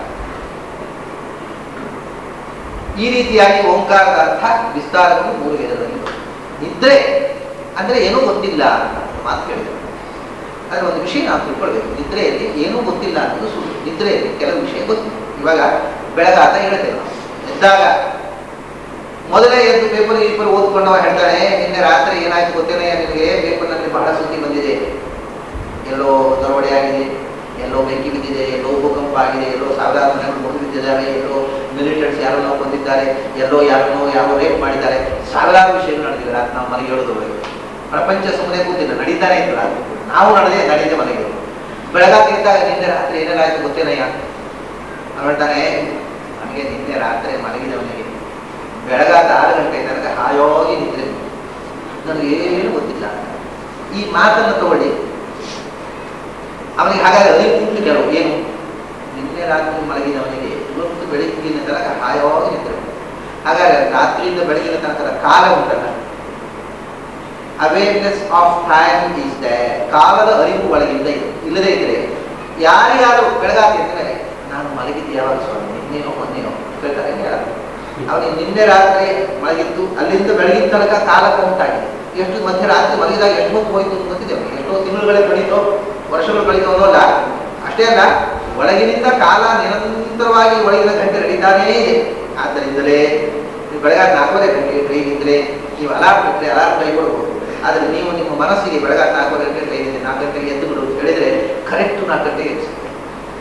ಈಗ ಅಭ್ಯಾಸ ತಪ್ಪಿ ಹೋಗಿದೆ. ಏನಾಗುತ್ತೆ, ಅಲಾರ್ಮ್ ಇಟ್ಟು ನಾವು ಮಲಗ್ತೇವೆ. ಅದರಿಂದ ಅಲಾರ್ಮ್ ಇದೆಯಲ್ಲ ಮಗನೇ ನಾನೇ ಎಬ್ಬಿಸ್ಬೇಕು ಅಂತ ಎಬ್ಬಿಸೋದು. ನಾವು ಆ ಅಭ್ಯಾಸ ಬಿಟ್ಟು ಮನಸ್ಸಿಗೆ ಅಭ್ಯಾಸ ಮಾಡಿದ್ರೆ ಇಷ್ಟು ಕರಾರುವಾಕ್ಕಾದ್ರೆ ಅದ್ಭುತ ಮೊಮೆಂಟ್ ಎಬ್ಬಿಸ್ತೇವೆ. ಒಳಗಿನಿಂದ ನಿರಂತರವಾಗಿ ಗಂಟೆ ನಡೀತಾರೆ. ಕಾಲದ ಅರಿವು ಇದೆ ನಿದ್ರೆಯಲ್ಲಿ. ಆಮೇಲೆ ನಾನು ನಿನ್ನೆ ರಾತ್ರಿ ನಾನು ಅನ್ನೋ ಅರಿವಿದೆ, ಅವೇರ್ನೆಸ್ ಆಫ್ ದ ಸೆಲ್ಫ್, ನಾನು ಅನ್ನೋದರ ಅರಿವಿದೆ, ಆತ್ಮದ ಅರಿವಿದೆ ನಿದ್ರೆಯಲ್ಲಿ ಕೂಡ. ಆದ್ರೆ ವಿಚಿತ್ರ ಏನು ಗೊತ್ತುಂಟ, ನಿದ್ರೆಯಲ್ಲಿ ಕಾಲದ ಅರಿವಿದೆ, ಕಾಲದ ಅರಿವು ಇದೆ ಅನ್ನೋದು ನಿದ್ರೆಯಲ್ಲಿ ಗೊತ್ತಿದೆ, ಎಚ್ಚರ ಗೊತ್ತಾಗುತ್ತೆ ನಿದ್ರೆಯಲ್ಲಿ ಇತ್ತು ಅಂತ. ನಿದ್ರೆಯಲ್ಲಿ ಆತ್ಮದ ಅರಿವಿದೆ, ನಿದ್ರೆಯಲ್ಲಿ ಆತ್ಮದ ಅರಿವು ಇತ್ತು ಅಂತ ನಿದ್ರೆಯಲ್ಲಿ ಗೊತ್ತಾಗುತ್ತೆ, ಎಚ್ಚರ ಆದ್ಮೇಲೆ ನಿದ್ರೆಯಲ್ಲಿ ಆತ್ಮದ ಅರಿವು ಇತ್ತು ಅನ್ನೋದು ಗೊತ್ತಾಗುತ್ತೆ. ಇದೆಲ್ಲ ಬಹಳ ವಿಚಿತ್ರ ವಿಷಯ. ಆತ್ಮದ ಅರಿವಿದೆ ಯಾಕೆ ನೋಡಿ, ಯಾರಾದ್ರೂ ಮನೆಗೆ ಬೆಳಗಾಗಬೇಕು ಅಲ್ಲ, ನಿನ್ನೆ ಮನೆಯಲ್ಲಿ ನಾನೇನೋ ಬೇರೆ ಯಾರಾದ್ರು ಇವತ್ತು ಬೆಳಗಾಗ ಹೇಳುವುದು ನಾನೇ ಹೇಳೋದು ನಾನು is continue, time is continued, ನಾನು ಇಸ್ ಕಂಟಿನ್ಯೂಡ್. ಆಮೇಲೆ ಆನಂದವಾಗಿ ಮಲಗಿದ್ದೇನೆ, ಓಹೋ ಆನಂದದ ಅರಿವಿದೆ, ಬ್ಲಿಸ್ ಈಸ್ ದ್ಯಾಟ್. ನಿದ್ರೆಯಲ್ಲಿ ಆನಂದ ಇದೆ. ನಿದ್ರೆಯಲ್ಲಿ ಯಾರು ದುಃಖ ಅಂತ ನಿದ್ರೆ ಬರುವುದಿಲ್ಲ ಅಂತ ಬರುತ್ತಿದ್ದಾರೆ, ನಿದ್ರೆ ಗುಳಿಗೆ ಕೊಟ್ಟರೆ ಕೇಳುತ್ತಿದ್ದಾರೆ. ನಿದ್ರೆಯಲ್ಲಿ ದುಃಖ ಆಗುತ್ತೆ. ಹಾಗಾದ್ರೆ ಮನುಷ್ಯನಿಗೆ ದುಃಖ ಇಲ್ಲದ ಆನಂದದ ಅನುಭವ ಎಲ್ಲಿದೆ? ನಿದ್ರೆಯಲ್ಲಿ. ಎಚ್ಚರ ಆದ್ಮೇಲೆ ಆನಂದ ಆದಾಗ ದುಃಖ ಆನಂದಕ್ಕೋಸ್ಕರ ದುಃಖ ಪಡುವುದು, ಎಚ್ಚರ ಆದ್ರೆ ಆನಂದಕ್ಕೋಸ್ಕರ ದುಃಖ ಪಡುವುದು, ಸುಖಕ್ಕೋಸ್ಕರ ದುಃಖ ಪಡುವುದು ಅಷ್ಟೇ. ನಿದ್ರೆಯಲ್ಲಿ ಕೇವಲ ಸುಖ, ಅದನ್ನ ಪಡೆಯಬೇಕು ಅಂತ ನಿರಂತರ ಪಡೆಯಬೇಕು. ನಿದ್ರೆಯಲ್ಲಿ ಆದ ಅನುಭವವನ್ನು ಎಚ್ಚರದಲ್ಲಿ ಉಳಿಸಿಕೊಳ್ಬೇಕು ಅನ್ನೋದು ಫಿಲಾಸಫಿ. ನಿದ್ರೆಯಲ್ಲಿ ಕೇವಲ ಆನಂದದ ಅನುಭವ, ಬೇರೆ ಅನುಭವವೇ ಇಲ್ಲ. ನಿದ್ರೆಯಲ್ಲಿ ದುಃಖ ಆದದ್ದು ದಾಖಲೇ ಇಲ್ಲ. ಆನಂದದ ಅರಿವಿದೆ, ನಾನು ಅನ್ನೋದು ಗೊತ್ತಿದೆ, ಕಾಲ ಗೊತ್ತಿದೆ, ಇನ್ನೊಂದು ಗೊತ್ತಿದೆ. ಏನು ಅಂದ್ರೆ ನನಗೆ ರಾತ್ರಿ ಬೆಳಗಿನ ತನಕ ನಿದ್ದೆ ಬಂದ್ರೆ ಏನೂ ಗೊತ್ತಿಲ್ಲ ಅಂತಂದ್ರೆ ಏನೂ ಗೊತ್ತಿಲ್ಲ ಅನ್ನೋದು ಗೊತ್ತಿದೆ. ಇದು ಎಚ್ಚರದಲ್ಲಿ ಮಾಡ್ಕೊಳ್ತೇನೆ, ಎಲ್ಲ ಬಂದೇ ತಿಳ್ಕೊಳ್ತೇನೆ. ಏನೂ ಗೊತ್ತಿಲ್ಲ. I know that I do not know, I know that I know nothing. ಇದು ಎಚ್ಚರದಲ್ಲಿ ಈ ಎಚ್ಚರ ನಮಗೆ ಬರುತ್ತೆ. ಯಾವಾಗ ನಮ್ಗೆ ಗೊತ್ತಿಲ್ಲ ಅನ್ನೋದು ಗೊತ್ತಾಗುತ್ತೋ, ಗೊತ್ತಿದ್ದವಂತ ಹೇಳಿ ಗೊತ್ತಾಗೋದು ಸಾಧ್ಯವಾಗುತ್ತೆ. ಯಾವಾಗ ಗೊತ್ತಿಲ್ಲ ಅನ್ನೋದು ಗೊತ್ತಿಲ್ಲ ಗೊತ್ತಾಗುವುದೇ. ಆದ್ದರಿಂದ ನಮಗೆ ನಿದ್ರೆಯಲ್ಲಿ ಗೊತ್ತಿಲ್ಲ ಅನ್ನೋದು ಗೊತ್ತಿದೆ, ಎಚ್ಚರದಲ್ಲಿ ಬರಬಹುದು. ನಿದ್ರೆಯಿಂದ ನಾವು ನಿದ್ರೆಯಲ್ಲಿ ಇದ್ದ ಎಚ್ಚರವನ್ನು ಎಚ್ಚರದಲ್ಲಿ ಯಾಕೆ ಕಳ್ಕೊಳ್ತೇವೆ? ಗೊತ್ತಿಲ್ಲ ಅನ್ನೋದು ನಿದ್ರೆಯಲ್ಲಿ ಬಂದಿದ್ದಲ್ಲ, ಎಚ್ಚರದಲ್ಲೂ ಆ ಎಚ್ಚರ ಉಳಿಸಿಕೊಂಡು ನಮಗೆ ಏನೂ ಗೊತ್ತಿಲ್ಲ. ಮತ್ತೆ ಇನ್ನೊಂದೇನು ಅಂದರೆ, ನಿದ್ರೆಯಲ್ಲಿ ನಾನು ಮಾತಾಡಿದೆ ಆನಂದವಾಗಿತ್ತು, ಎಚ್ಚರ ಆದ್ಮೇಲೆ ಪ್ರಾಬ್ಲಮ್ಸ್ ಮತ್ತು ದುಃಖ ಬಂತು ಯಾಕೆ? ಇದನ್ನು ಯೋಚನೆ ಮಾಡಿ. This is philosophy. ನಿದ್ರೆಯಲ್ಲಿ ಇದ್ದ ಕೇವಲ ಆನಂದವನ್ನು ಎಚ್ಚರದಲ್ಲಿ ಯಾಕೆ ಕಳ್ಕೊಂಡೆ ಅಂತ ಯೋಚನೆ ಮಾಡಿದರೆ ಆ ನಿದ್ರೆಯಲ್ಲಿ ಇದನ್ನು ಉಳಿಸಿಕೊಳ್ಳಿಕ್ಕೆ ಸಾಧ್ಯ ಆಗುತ್ತೆ. ಯಾಕೆಂದ್ರೆ ನಿದ್ರೆಯಲ್ಲಿ ನಾನು ಇತ್ತು, ಆತ್ಮ ನಾನು, awareness of the self was there. ನಾನು ಇತ್ತು, ನನ್ನ ಇಲ್ಲ, ವಿಭಕ್ತಿ ಇಲ್ಲ. ನಾನು ಅಹಂ ಮಾತ್ರ, ನಾನು. ನನ್ನ ಮನೆ ಗೊತ್ತಿಲ್ಲ, ನನ್ನ ವ್ಯವಹಾರ ಗೊತ್ತಿಲ್ಲ, ನನ್ನ ಸಾಲ ಸೋಲ ಗೊತ್ತಿಲ್ಲ, ನನ್ನ ಕಾರು ಬಾರು ಗೊತ್ತಿಲ್ಲ, ನನ್ನ ಹೆಂಡತಿ ಮಕ್ಕಳು ಗೊತ್ತಿಲ್ಲ, ನನ್ನ ಕೈಕಾಲು ಗೊತ್ತಿಲ್ಲ. ನಾನು ಇಲ್ಲಿ ವಿಭಕ್ತಿ ಇಲ್ಲ. ಎದ್ದ ಕೂಡಲೇ ನನ್ನ ಮನೆ, ನನ್ನ ಕೆಲಸದವರು, ನನ್ನ ಹೆಂಡತಿ, ನನ್ನ ಮಕ್ಕಳು, ನಾ ಶುರುವಾಯಿತು ಪ್ರಾಬ್ಲಮ್. ನಾನು ಮಾತ್ರ ಇದ್ದಾಗ absolutely there is no problem. ಆದ್ರಿಂದ ನಾನು ಆತ್ಮ ಆನಂದಮಯ, ನಾನು ಆನಂದ. ಅದಕ್ಕೆ ವಿಭಕ್ತಿ ನನ್ನಿಂದ, ನನಗೋಸ್ಕರ, ನನ್ನಲ್ಲಿ, ನನಗೆ ಶುರುವಾಯಿತು ಪ್ರಾಬ್ಲಮ್. ಅದನ್ನೇ ಅಹಂಕಾರ ಮಮಕಾರವನ್ನು ಬಿಡುವುದು. ನಿದ್ರೆಯಲ್ಲಿ ಮಮಕಾರ ಇರಲಿಲ್ಲ, ದುಃಖ ಇರಲಿಲ್ಲ. ಎಚ್ಚರದಲ್ಲಿ ನಾವು ಮಮಕಾರವನ್ನು ಕಮ್ಮಿ ಮಾಡಿದ್ರೆ ಹಾಗೆ ದುಃಖ ಕಮ್ಮಿ ಆಗುತ್ತೆ ಅಂತ ಆಯ್ತಲ್ಲ. This is psychology. Indian philosophy is nothing but psychology. ಶುದ್ಧವಾದ ಮನಃಶಾಸ್ತ್ರ. ನಮ್ಮ ಮನಸ್ಸನ್ನು ಹೇಗೆ ತರಬೇತಿಗೊಳಿಸಬೇಕು, ಯಶಸ್ವಿಯಾಗಿ ಚೆನ್ನಾಗಿ ಆನಂದವಾಗಿ ಬದುಕಬೇಕಾಗಿದೆ. ನಾವೇ ನಿರ್ಮಾಣ ಮಾಡಿಕೊಂಡ ದುಃಖ, ಇದನ್ನು ತೊಡೆದು ಹಾಕುವುದು ನಮ್ಮ ಕೈಯಲ್ಲಿದೆ. ನಾವು ಅದಕ್ಕೆ ಮನಸ್ಸಿಗೆ ಆ ತರಬೇತಿ ಕೊಟ್ಟು ಹೀಗೆ ಆಗು. ಓಂಕಾರ ಎಷ್ಟು ಅರ್ಥ ಹೇಳ್ತೇವೆ ನೋಡಿ. ಇದನ್ನು ಇನ್ನೂ ಮುಗುದಿಲ್ಲ, ಸಮಯ ಮುಗಿತಾ ಮತ್ತು ಸಮಯ ಮುಗಿದು 20 ನಿಮಿಷ ಆಯ್ತು. 10 ಗಂಟೆ 9 20 ಮಾತಾಡ್ತಾರೆ. ಯಾರು ಮುಗಿಸ್ರಿ ಅಂತ ಹೇಳಿಲ್ಲ ಅಂತ ಮಾತಾಡ್ತಾರೆ ಹೋದೆ. ಯಾಕಂದ್ರೆ ವಿಷಯ ಒಂದು ಘಟ್ಟಕ್ಕೆ ಬರಲಿ. ಹೀಗೆ ಈ ಓಂಕಾರದ 3 ಅಕ್ಷರ ನಮ್ಮ 3 ಸ್ಥಿತಿಗಳನ್ನು ಹೇಳಿತು. ಆ 3 ಅಕ್ಷರವೇ ಅಕಾರ ವಿಕಾರ ಮಕಾರ ವಿಸ್ತಾರವಾಗಿ ಋಗ್ವೇದ ಯಜುರ್ವೇದ ಸಾಮವೇದವಾಯಿತು. ಆಮೇಲೆ ಮತ್ತೊಂದು ಶಾಖೆ ಸ್ಥಿತಿ, 4 ಶಾಖೆ. ಈ 4 ಶಾಖೆಗಳು ಉಪಶಾಖೆಗಳಾಗಿ ಋಗ್ವೇದಕ್ಕೆ 24 ಶಾಖೆಗಳು, ಯಜುರ್ವೇದಕ್ಕೆ 101 ಶಾಖೆಗಳು. ಅಂದ್ರೆ ಯಜುರ್ವೇದ ಮೂಲಭೂತವಾಗಿ ಕೃಷ್ಣ ಯಜುರ್ವೇದ, ಶುಕ್ಲ ಯಜುರ್ವೇದ ಅಂತ ಎರಡಾಯಿತು. ಕೃಷ್ಣ ಯಜುರ್ವೇದದಲ್ಲಿ 86, ಶುಕ್ಲ ಯಜುರ್ವೇದ 15, 86, 15, 101 ಶಾಖೆಗಳು. ಸಾಮವೇದದಲ್ಲಿ 1000 ಬಗೆಯ ಗಾನ ಪದ್ಧತಿಗಳಿದ್ದವು. ಸಹಸ್ರವರ್ಮ ಸಾಮವೇದ. ಅಥರ್ವ ವೇದಕ್ಕೆ 12 ಉಪಶಾಖೆಗಳು. ಹಾಗೆ 24, 101, 1000, 12, 1137.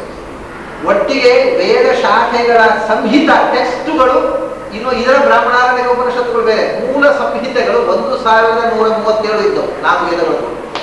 ಅದರಲ್ಲಿ ಈಗ ಋಗ್ವೇದದ್ದು 2-3 ಉಳಿದಿದೆ, ಯಜುರ್ವೇದದ್ದು 5 ಉಳಿದಿದೆ, ಸಾಮವೇದದ್ದು 3 ಉಳಿದಿದೆ, ಅಥರ್ವೇದದ್ದು 1. ಒಟ್ಟಿಗೆ 1137 ಒಂದು 10-12 ಉಳಿದಿದೆ. 1127 ಸಂಹಿತೆಗಳು. ಮತ್ತೆ ಎಲ್ಲೆಲ್ಲೂ ನಾವು ಮರಳಿ ಪಡೆಯದಂತೆ ಪ್ರಾಯ ಇನ್ನು ಮುಂದಿನ ದ್ವಾರದಲ್ಲಿ ಅಶ್ವತ್ಥಾಮ ವೇದವ್ಯಾಸ ವ್ಯವಹಾರ ಮಾಡೋ ತನಕ ಇನ್ನೆಂದೂ ಸಿಗದಂತೆ ನಾಶವಾಗಿದೆ.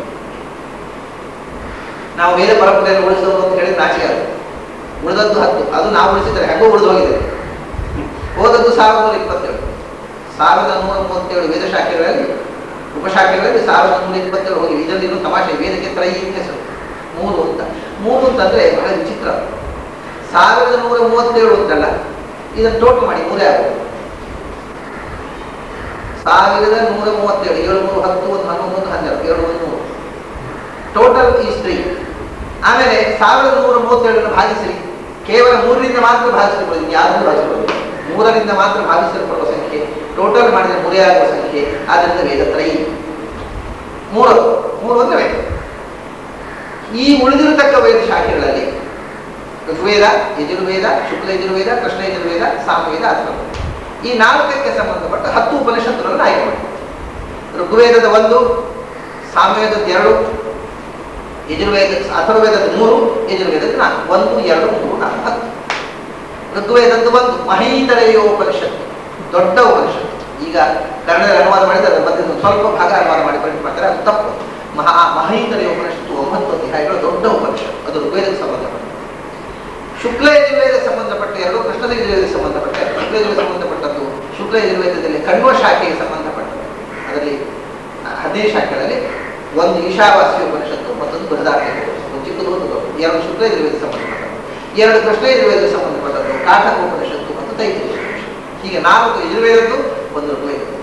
ಸಾಮವೇದದ್ದು 2, ಒಂದು ಚಿಕ್ಕದು ಕಲವಗಾರ ಉಪನಿಷತ್ತು, ಕೇನೋಪನಿಷತ್ತು ಅಂತ ಹೇಳ್ತಾರೆ, ಒಂದು ದೊಡ್ಡದು ಛಂದೋಪನಿಷತ್ತು.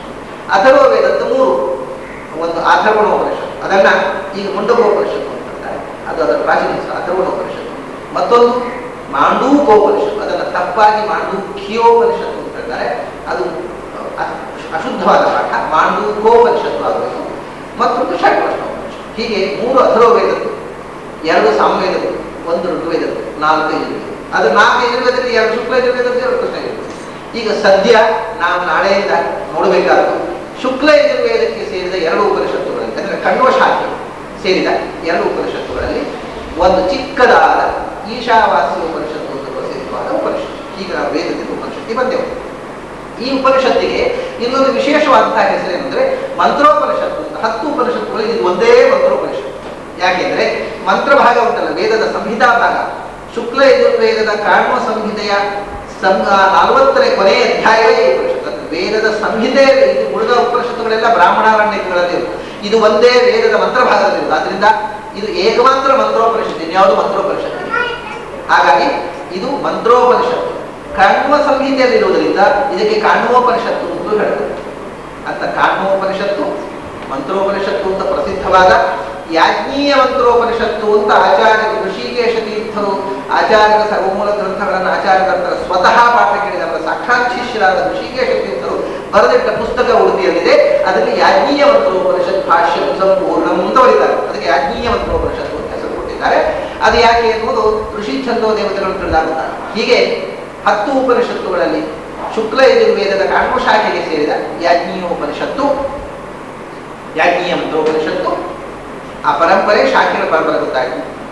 ಆ ಋಷಿ ಪರಂಪರೆಯಲ್ಲಿ ಕಣ್ವ ಋಷಿಯಿಂದ ಬಂದದ್ದಾದಂಥ ಕಣ್ವ ಋಷಿ ಅನ್ನೋದು ಎಷ್ಟು ಗೊತ್ತಾಯಿತು. ಇದರ ಮೂಲ ಋಷಿ ಯಾರು, ಇದು ಛಂದಸ್ಸೇನು, ದೇವತೆ ಯಾರು, ಯಾಕೆ ಯಾಜ್ಞೀಯ ಮಂತ್ರ ಅಂತ ಹೆಸರು ಬಂತು, ಮತ್ತು ಮುಂದೆ ಅರ್ಥ ಏನು ಅನ್ನೋದನ್ನ ಇನ್ನು ಉಳಿದ 9 ದಿವಸಗಳಲ್ಲಿ ಯಥಾಶಕ್ತಿ 18 ಮಂತ್ರಗಳಿವೆ. ಅದು 9 ದಿವಸದಲ್ಲಿ ದಿವಸಕ್ಕೆ 2 ಮಂತ್ರ ಆದರೂ ಮಾಡಬೇಕು. ದಿವಸಕ್ಕೆ 2 ಮಂತ್ರ ಮಾಡೋದು ಬಹಳ ಕಷ್ಟವೇ. ಆದರೂ ಯಥಾಶಕ್ತಿ ನಾವು 9 ದಿವಸದಲ್ಲಿ ಇದನ್ನು ಮುಗಿಸುವುದನ್ನು ಮುಗಿಸ್ಬೇಕು. ಎಷ್ಟು ಹೇಳಲಿಕ್ಕೆ ಸಾಧ್ಯವಾಯಿತು. ಪ್ರಾಯ ಇವತ್ತು ಸ್ವಲ್ಪ ಹೆಚ್ಚು ತಗೊಂಡೆ, ಪ್ರಸ್ತಾವನೆ ಮುಗಿಸಿಬಿಡೋಣ. ತೊಂದರೆ ಆಗಿದ್ದರೆ ಕ್ಷಮಿಸಿ, ನಾಳೆಯಿಂದ ಸರಿಯಾಗಿ 1 ಗಂಟೆ ಕಾರ್ಯ ಮಾಡೋಣ. ಇವತ್ತು ಸುಮಾರು 1 ಗಂಟೆ 20 ನಿಮಿಷ ಹೊತ್ತು, 20 ನಿಮಿಷ ಹೆಚ್ಚು ಹೇಳಿದ್ದೇನೆ. ಒಂದು ಪ್ರಸ್ತಾವನೆಯನ್ನು ಮತ್ತೆ ಪುನಃ ನಾಳೆ ಇವತ್ತು ಪ್ರಸ್ತಾವನೆ ಮಾಡ್ತೇನೆ ಅಂತ ಹೇಳುವಾಗ ಇವನು ಏನಪ್ಪಾ ಇವನು ಬರೀ ಪ್ರಸ್ತಾವನೆಯಲ್ಲೇ ಹೋಗ್ತಾರೋ ಹೋಗ್ಬಿಟ್ಟು ಆಮೇಲೆ ಮುಂದೆ ಹೇಳ್ತಾರೋ ಕಾಣಬಾರ್ದು. ಸ್ವಲ್ಪ ಹೆಚ್ಚು ತಗೊಂಡೆ. ನಾಳೆ ದಿವಸ ನೇರ ಉಪನಿಷತ್ತು ಬರೋಣ.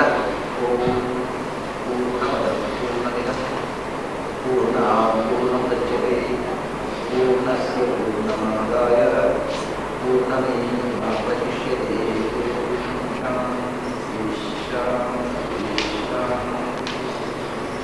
शरसूनुः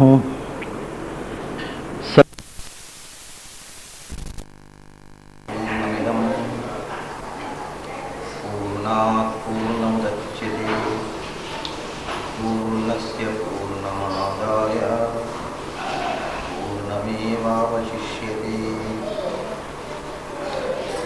ॐ शान्ति शान्ति शान्तिः।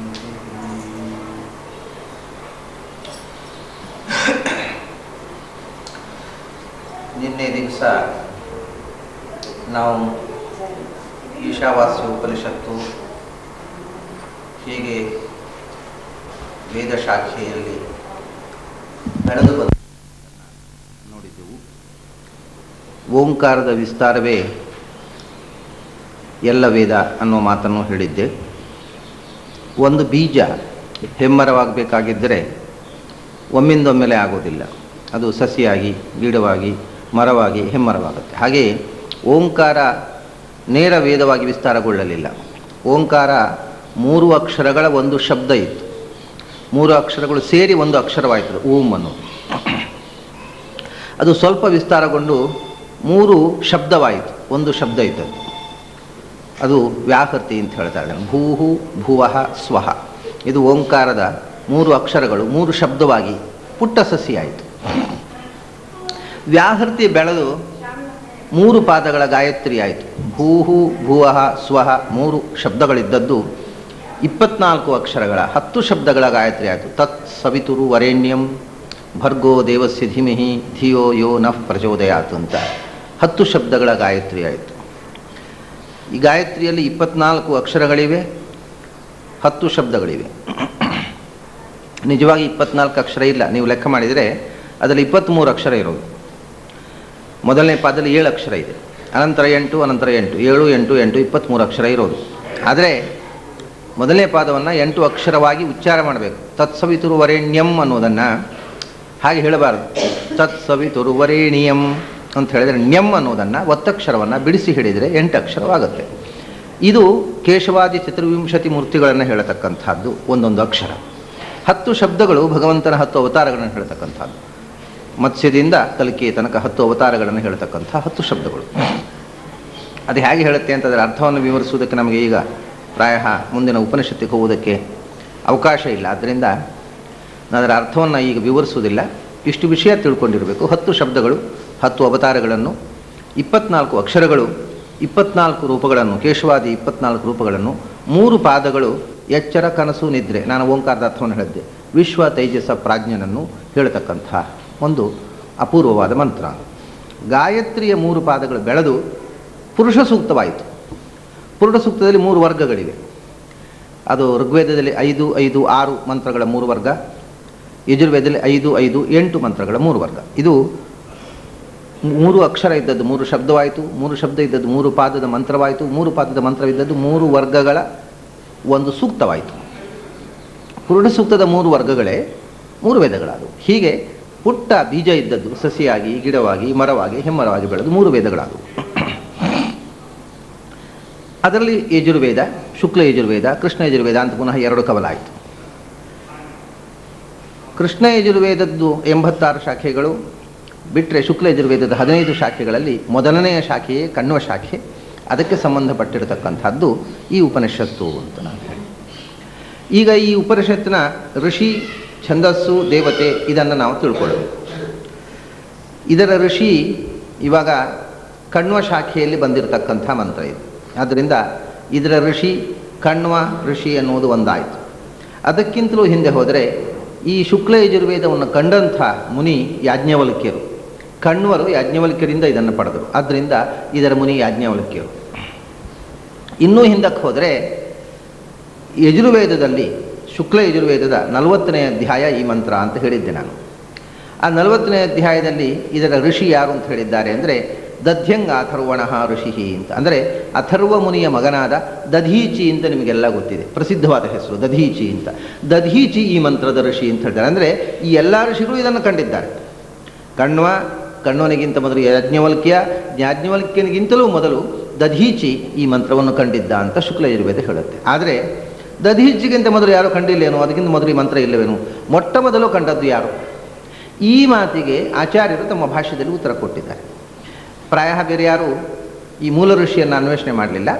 ಇನ್ನೂ ಮೂಲಕ್ಕೆ ಹೋದರೆ ದಧೀಚಿ ಅಥರ್ವನ ಮಗ. ಅಥರ್ವ ಮುನಿಯಗಿಂತಲೂ ಹಿಂದೆ, ಅಂದರೆ ಈ ಮಂತ್ರ ದರ್ಶನವಾದದ್ದು ಸ್ವಯಂಭುವ ಮನ್ವಂತರದ ಪ್ರಾರಂಭದಲ್ಲಿ. ಇದರ ಮೊದಲ ಮಂತ್ರ ದ್ರಷ್ಟೃ ಸ್ವಯಂಭುವ ಮನು ಅಂತ ಅನ್ನೋ ಮಾತನ್ನು ಆಚಾರ್ಯ ಹೇಳ್ತಾರೆ. ಸ್ವಯಂಭುವ ಮನ್ವಂತರ ಅಂತಂದರೆ ಎಷ್ಟು ಹಿಂದೆ? ನಮ್ಮದು ಈಗ ವೈವಸ್ವತ ಮನ್ವಂತರ. ಈ ಕಲ್ಪದ ಮೊದಲನೇ ಮನ್ವಂತರ ಸ್ವಯಂಭುವ ಮನ್ವಂತರ. ಅದರ ನಂತರ ಸ್ವಾರೋಚಿಷ ಮನ್ವಂತರ ಆಯಿತು. ಆಮೇಲೆ ಉತ್ತಮ ಮನ್ವಂತರ ಆಯಿತು. ಆಮೇಲೆ ತಾಪಸ ಮನ್ವಂತರ ಆಯಿತು. ಆಮೇಲೆ ರೈವತ ಮನ್ವಂತರ ಆಯಿತು. ಆಮೇಲೆ ಚಾಕ್ಷುಷ ಮನ್ವಂತರ. ಆಮೇಲೆ ವೈವಸ್ವತ ಮನ್ವಂತರ. ಈಗ ನಡೀತಾ ಇರೋದು 7ನೇ ವೈವಸ್ವತ ಮನ್ವಂತರ. ಅಂದರೆ ಇದಕ್ಕಿಂತ ಹಿಂದೆ 6 ಮನ್ವಂತರಗಳು ಕಳೆದು ಹೋಗಿದ್ದವು. ಆ ಮೊದಲನೇ ಮನ್ವಂತರದಲ್ಲಿ ಈ ಮಂತ್ರ ದರ್ಶನವಾಯಿತು. ಅಂದರೆ ಎಷ್ಟು ವರ್ಷಗಳ ಹಿಂದೆ ಈ ಮಂತ್ರ ದರ್ಶನವಾಯಿತು? ಒಂದು ಮನ್ವಂತರ ಅಂದರೆ ಎಷ್ಟು ಕಾಲ? ಒಂದು ಮನ್ವಂತರ ಅಂದರೆ 30,85,70,000 ವರ್ಷಗಳು. ಆದ್ದರಿಂದ ಸುಮಾರು 185 ಕೋಟಿ ವರ್ಷಗಳ ಹಿಂದೆ ಮೊದಲ ದರ್ಶನ. ಆಮೇಲೆ ಇದು ಈ ದ್ವಾಪರ ಯುಗದಲ್ಲಿ ಮೊನ್ನೆ 5,000 ವರ್ಷ ಹಿಂದೆಯೂ ಆಯಿತು. ಅರ್ಥಾತ್ ನಮ್ಮ ಚಾರಿತ್ರಿಕ ಹಿಸ್ಟಾರಿಕಲ್ ಇದರ ಹಿನ್ನೆಲೆಯಲ್ಲಿ 185 ಕೋಟಿ ವರ್ಷದ ಮೊದಲು ಮನುಷ್ಯರೇ ಇರಲಿಲ್ಲ ಅಂತಾರೆ ವಿಜ್ಞಾನ ಓದಿದವರು. ಆದರೆ ಶಾಸ್ತ್ರ ಹೇಳುತ್ತೆ ಇದು ಚಕ್ರ ಅಂತ, ಇದು ಸರಳ ರೇಖೆ ಅಲ್ಲ ಅಂತ. ನಾಗರಿಕತೆ ಹಿಂದೆ ಇತ್ತು, ಮತ್ತೆ ನಾಶವಾಗುತ್ತೆ, ಮತ್ತೆ ಹುಟ್ಟುತ್ತೆ, ಮತ್ತೆ ಅದರಿಂದ ಇದು ಯುಗಚಕ್ರದಲ್ಲಿ 185 ಕೋಟಿ ವರ್ಷಗಳ ಹಿಂದೆ ಸೃಷ್ಟಿಯ ಮೊದಲನೆಯ ಮನ್ವಂತರದಲ್ಲಿ ಇದರ ದರ್ಶನವಾಯಿತು ಸ್ವಯಂಭುವ ಮನುವಿನಿಂದ ಅಂತ. ಸ್ವಯಂಭುವ ಮನು, ಮನು ಅಂದರೆ ಮಾನವ ವಂಶದ ಮೂಲಪುರುಷ, ಆ ಮನ್ವಂತರದ ಅಭಿಮಾನಿ ದೇವತೆ. ಸ್ವಯಂಭುವ ಮನುವಿಗೆ 5 ಜನ ಮಕ್ಕಳು. ಈ ದೇವತೆ, ಈ ಮಂತ್ರದ ಋಷಿ ಯಾರು ಅಂತ ನಮಗೆ ತಿಳಿಬೇಕಾಗಿದ್ದರೆ ಈ ಕಥೆ ನೋಡ್ಬೇಕು ನಾವೀಗ. 5 ಜನ ಮಕ್ಕಳು, 3 ಜನ ಹೆಣ್ಮಕ್ಕಳು, ಆಕೂತಿ, ಪ್ರಸೂತಿ, ದೇವಹೂತಿ. 2 ಹುಡುಗರು, ಉತ್ತಾನಪಾದ ಮತ್ತು ಪ್ರಿಯವ್ರತ ಅಂತ. ಈ ದೇವಹೂತಿಗೆ ಕರ್ದಮ ಅನ್ನತಕ್ಕಂಥ ಋಷಿಯ ಜೊತೆಗೆ ವಿವಾಹ ಆಯಿತು. ಅವರ ದಾಂಪತ್ಯದ ಫಲವಾಗಿಯೇ ಅವತರಿಸಿದವನು ಭಗವಂತ, ಕಪಿಲರೂಪಿ ಭಗವಂತ. ಭಗವಂತನ ಕಪಿಲಾವತಾರ ದೇವಹೂತಿ ಕರ್ದಮರ ದಾಂಪತ್ಯದ ಫಲವಾಗಿ, ಭಗವಂತನ ಒಂದು ಅವತಾರ ಕರ್ದಮ ಅವತಾರ. ಇನ್ನು ಈ ದೇವಹೂತಿಗೆ 9 ಜನ ಹೆಣ್ಮಕ್ಕಳಿದ್ದರು. ಒಬ್ಬ ಹುಡುಗ, ಅದು ಭಗವಂತನ ಅವತಾರ ಕಪಿಲ ವಾಸುದೇವ ಅಂತ. ಯಾಕೆಂದರೆ ಕಪಿಲ ಅಂತ ಹೇಳುವ ಒಬ್ಬ ಋಷಿಯೂ ಇದ್ದಾನೆ. ಭಗವಂತನ ಅವತಾರವೂ ಕಪಿಲ ಅಂತ ಹೇಳುವಂಥದ್ದು ಒಂದಿದೆ. ಕಪಿಲ ಅನ್ನುವ ಹೆಸರಿನ ಇನ್ನೊಬ್ಬ ಋಷಿಯೂ ಇದ್ದಾನೆ. ಭಗವಂತನೂ ಸಾಂಖ್ಯವನ್ನು ಉಪದೇಶ ಮಾಡಿದ, ಈ ಋಷಿಯು ಸಾಂಖ್ಯ ಮತವನ್ನು ಪ್ರವರ್ತನೆ ಮಾಡಿದವ. ಹಾಗಾಗಿ ಬಹಳ ಜನಕ್ಕೆ ಸಾಂಖ್ಯ ಮತ 2 ಇದೆ, ಕಪಿಲ 2 ಇದ್ದಾರೆ ಅನ್ನೋದು ಮರೆತು ಹೋಗಿದೆ. ಅದು ಒಬ್ಬನೇ ಅಂತ ತಿಳ್ಕೊಂಡಿದ್ದಾರೆ. ವಸ್ತುತಃ 2 ಸಾಂಖ್ಯ ಮತ ಇದೆ. ಒಂದು ಕಪಿಲನ ಭಗವಂತ ಉಪದೇಶ ಮಾಡಿದ ವೈದಿಕ ಸಾಂಖ್ಯ, ಮತ್ತೊಂದು ನಿರೀಶ್ವರ ಅವೈದಿಕ ಸಾಂಖ್ಯ. ಅದನ್ನು ಹೇಳಿದವ ಒಬ್ಬ ಋಷಿ, ಇದನ್ನು ಹೇಳಿದವನು ಭಗವಂತ. ಆ ಕಪಿಲನ ಅಕ್ಕಂದಿರು 9 ಮಂದಿ ಇದ್ದರು. ಅವರನ್ನು 9 ಮಂದಿ ಋಷಿಗಳು ವಿವಾಹವಾದರು. ಅದರಲ್ಲಿ ಒಬ್ಬಳು ಅನಸೂಯೆ, ಅವಳನ್ನು ಅತ್ರಿ ವಿವಾಹವಾದ. ಅವರ ದಾಂಪತ್ಯದ ಫಲವಾಗಿ ಭಗವಂತನ ದತ್ತಾತ್ರೇಯ ರೂಪದ ಅವತಾರವಾಯಿತು. ಆಮೇಲೆ ಪ್ರಸೂತಿ, ದೇವಹೂತಿಯಿಂದ 2 ಅವತಾರ ಆಯ್ತು. ಈಗ ಮಗನಾಗಿ ಕಪಿಲ, ಮೊಮ್ಮಗನಾಗಿ ದತ್ತಾತ್ರೇಯ ಅವತಾರ ಮಾಡಿದ ಭಗವಂತ. ಮತ್ತೊಬ್ಬಳು ಮಗಳು ಪ್ರಸೂತಿಯನ್ನು ದಕ್ಷ ಪ್ರಜಾಪತಿ ವಿವಾಹವಾಗಿದ್ದ. ಅವಳಲ್ಲಿ ಆ ಪ್ರಸೂತಿಯಲ್ಲಿ 16 ಜನ ಹೆಣ್ಮಕ್ಕಳು, ಅದರಲ್ಲಿ 13 ಜನರನ್ನು ಧರ್ಮದೇವತೆ ಮದುವೆಯಾಗಿದ್ದ. ಆ 13 ಜನ ಧರ್ಮದೇವತೆಯಲ್ಲಿ ಕೊನೆಯವಳು, ಧರ್ಮದೇವತೆ ಮದುವೆಯಾದ 13 ಮಂದಿಯಲ್ಲಿ ಕೊನೆಯವಳ ಹೆಸರು ಮೂರ್ತಿ ಅಂತ. ಮೂರ್ತಿ ಸರ್ವಗುಣೋತ್ಪತ್ತಿ ನರನಾರಾಯಣ ಋಷಿ. ಆ ಮೂರ್ತಿಯಲ್ಲಿ ಭಗವಂತ ನರ, ನಾರಾಯಣ, ಹರಿ, ಕೃಷ್ಣ ಅಂತ 4 ರೂಪದಿಂದ ಅವತರಿಸಿದ. ಮತ್ತೆ ಆಮೇಲೆ ಆ 13 ಮಂದಿ ಆದ ಮೇಲೆ ಮತ್ತು 3 ಜನ ಹುಡುಗಿಯರಲ್ಲಿ ಒಬ್ಬಳು ಸತಿ, ಅವಳನ್ನು ಶಿವ ವಿವಾಹವಾದ. ಅದೇ ದಕ್ಷ ಯಜ್ಞದಲ್ಲಿ ಮತ್ತೆ ಆಕೆ ದೇಹತ್ಯಾಗ ಮಾಡಿ ಮತ್ತೆ ಪಾರ್ವತಿಯಾಗಿ ಹುಟ್ಟಿತ್ತು. ಇನ್ನೊಬ್ಬಳು ಸ್ವಧಾ, ಅವಳನ್ನು ಪಿತೃದೇವತೆಗಳು ವಿವಾಹವಾದ. ಮತ್ತೊಬ್ಬಳು ಸ್ವಾಹ, ಅವಳನ್ನು ಅಗ್ನಿ ವಿವಾಹವಾದ. ಹೀಗೆ ಪ್ರಸೂತಿಯ ಸಂತತಿ ಬೆಳೆದರೆ, ದೇವಹೂತಿಯ ಸಂತತಿ ಆದರೆ ಮತ್ತೊಬ್ಬಳು ಆಕೂತಿಯನ್ನು ರುಚಿ ಅನ್ನತಕ್ಕಂಥ ಋಷಿ ಮದುವೆಯಾದ. ಆ ರುಚಿ ಮತ್ತು ಆಕೂತಿ ಇವರ ದಾಂಪತ್ಯದ ಫಲವಾಗಿ ಭಗವಂತ ಒಂದು ರೂಪದಿಂದ ಅವತರಿಸಿದ. ಅದು ಯಜ್ಞ ಅನ್ನುವ ರೂಪ, ಭಗವಂತನ ಯಜ್ಞನಾಮಕವಾದಂಥ ರೂಪ. ಈ ಉಪನಿಷತ್ತು ಆ ಯಜ್ಞನಾಮಕ ಭಗವಂತನನ್ನು ಸ್ತೋತ್ರ ಮಾಡುವಂಥದ್ದು. ಆದ್ದರಿಂದ ಇದಕ್ಕೆ ಯಾಜ್ಞೀಯ ಉಪನಿಷತ್ತು ಅಂತ ಹೆಸರು. ಯಾಜ್ಞೀಯ ಅಂದರೆ ಯಜ್ಞನಾಮಕ ಭಗವಂತನನ್ನು ಕುರಿತು ಸ್ತೋತ್ರ ಮಾಡುವ ಉಪನಿಷತ್ತು. ಅದು ಮಂತ್ರ ಭಾಗದಲ್ಲಿರೋದ್ರಿಂದ ಯಾಜ್ಞೀಯ ಮಂತ್ರೋಪನಿಷತ್ತು ಅಂತ ಈ ಉಪನಿಷತ್ತಿನ ಹೆಸರು. ಯಾಕೆ ಸ್ತೋತ್ರ ಮಾಡಿದ್ದು, ಯಾರು ಸ್ತೋತ್ರ ಮಾಡಿದ್ದು, ಋಷಿ ಯಾರು ಅಂದರೆ ಸ್ವಯಂಭುವ ಮನು, ಆ ಮನ್ವಂತರದ ಅಧಿಪತಿ. ಆ ಮನ್ವಂತರವನ್ನು ರಕ್ಷಿಸಬೇಕು ಅನ್ನುವಂಥ ಪ್ರಸಂಗ, ಅಂಥ ಸಂದರ್ಭದಲ್ಲಿ ಒಂದು ಘಟನೆ ನಡೆಯಿತು ಅಂತ ಹೇಳ್ತಾರೆ ಶಾಸ್ತ್ರ. ಭಾಗವತದಲ್ಲಿ ಈ ಕಥೆ ವಿಸ್ತಾರವಾಗಿ ಬಂದಿದೆ. ವಾತಾವರಣದಲ್ಲಿ ನಿರಂತರವಾಗಿ ದೈವೀ ಶಕ್ತಿಗಳು ಆಸುರಿ ಶಕ್ತಿಗಳು ಹೋರಾಡ್ತಾ ಇವೆ. ದೈವೀ ಶಕ್ತಿಗಳು ಈ ಭಗವಂತನ ಸೃಷ್ಟಿಯನ್ನು ರಕ್ಷಿಸಬೇಕು ಅಂತ, ಆಸುರಿ ಶಕ್ತಿಗಳು ಇದನ್ನು ಹಾಳುಗೆಡವಬೇಕು, ನಾಶ ಮಾಡಬೇಕು ಅಂತ ಈ ವಾತಾವರಣದಲ್ಲಿವೆ. ಅವು ನಮ್ಮ ಬುದ್ಧಿಯನ್ನು ಕೂಡ ನಿರಂತರ ಸ್ಪರ್ಧಿಸ್ತಾ ಇರ್ತವೆ. ದೈವೀ ಶಕ್ತಿಗಳು ಸಾತ್ವಿಕ ಗುಣವನ್ನು ಪ್ರಚೋದನೆ ಮಾಡಬೇಕು ಅಂದರೆ, ಆಸುರಿ ಶಕ್ತಿಗಳು ತಮೋ ಗುಣವನ್ನು ಪ್ರಚೋದನೆ ಮಾಡಬೇಕು ಅಂತ ಈ ಹೋರಾಟ ನಮ್ಮ ಒಳಗೆ ಮತ್ತು ಹೊರಗೆ ವಾತಾವರಣದಲ್ಲಿ ನಿರಂತರವಾಗಿ ನಡೆದಿದೆ. ದೇವಾಸುರ ಯುದ್ಧ. ಇಂಥ ಪ್ರಸಂಗ ಸ್ವಯಂಭುವ ಮನ್ವಂತರದಲ್ಲಿ ಮೊದಲೊಮ್ಮೆ ನಡೆಯಿತು. ಏನು ಅಂದರೆ, ಭೂಮಿಯನ್ನು ತನ್ನ ಕಕ್ಷೆಯಿಂದ ಕಳಚಿಸಿ ಬಿಟ್ಟರೆ ಭೂಮಿ ನಾಶವಾಗುತ್ತೆ. ಇವಾಗ ಭೂಮಿ ತನ್ನ ಕಕ್ಷೆಯಲ್ಲಿದ್ದರೆ ತಾನೇ ಸೂರ್ಯನಿಗೂ ಭೂಮಿಗೂ ಇರುವಂಥ ಅಂತರದಲ್ಲಿ ಒಂದು ಕೆಲವು ಸ್ವಲ್ಪ ಮುಂದೆ ಬಂದರೆ ಸೂರ್ಯನಿಗೆ ಡಿಕ್ಕಿ ಹೊಡೆದು ಭೂಮಿ ನಾಶವಾಗುತ್ತೆ. ಸ್ವಲ್ಪ ದೂರ ಹೋದರೆ ಆಕರ್ಷಣ ಶಕ್ತಿಯ ವ್ಯವಸ್ಥೆ ತಪ್ಪಿ ಭೂಮಿ ಪುನಃ ಛಿದ್ರ ವಿಚ್ಛಿದ್ರವಾಗಿ ಕುಸಿದು ನಾಶವಾಗಿ ಹೋಗುತ್ತೆ. ಇಷ್ಟು ವ್ಯವಸ್ಥಿತವಾಗಿ ಅದು ಆ ರೇಖೆಯಲ್ಲೇ ಇರುವುದರಿಂದ ವ್ಯವಸ್ಥಿತವಾಗಿ ಈ ಗೋಲಗಳು ನಿಂತಿವೆ. ಆ ವ್ಯವಸ್ಥೆಯನ್ನು ತಪ್ಪಿಸಿದರೆ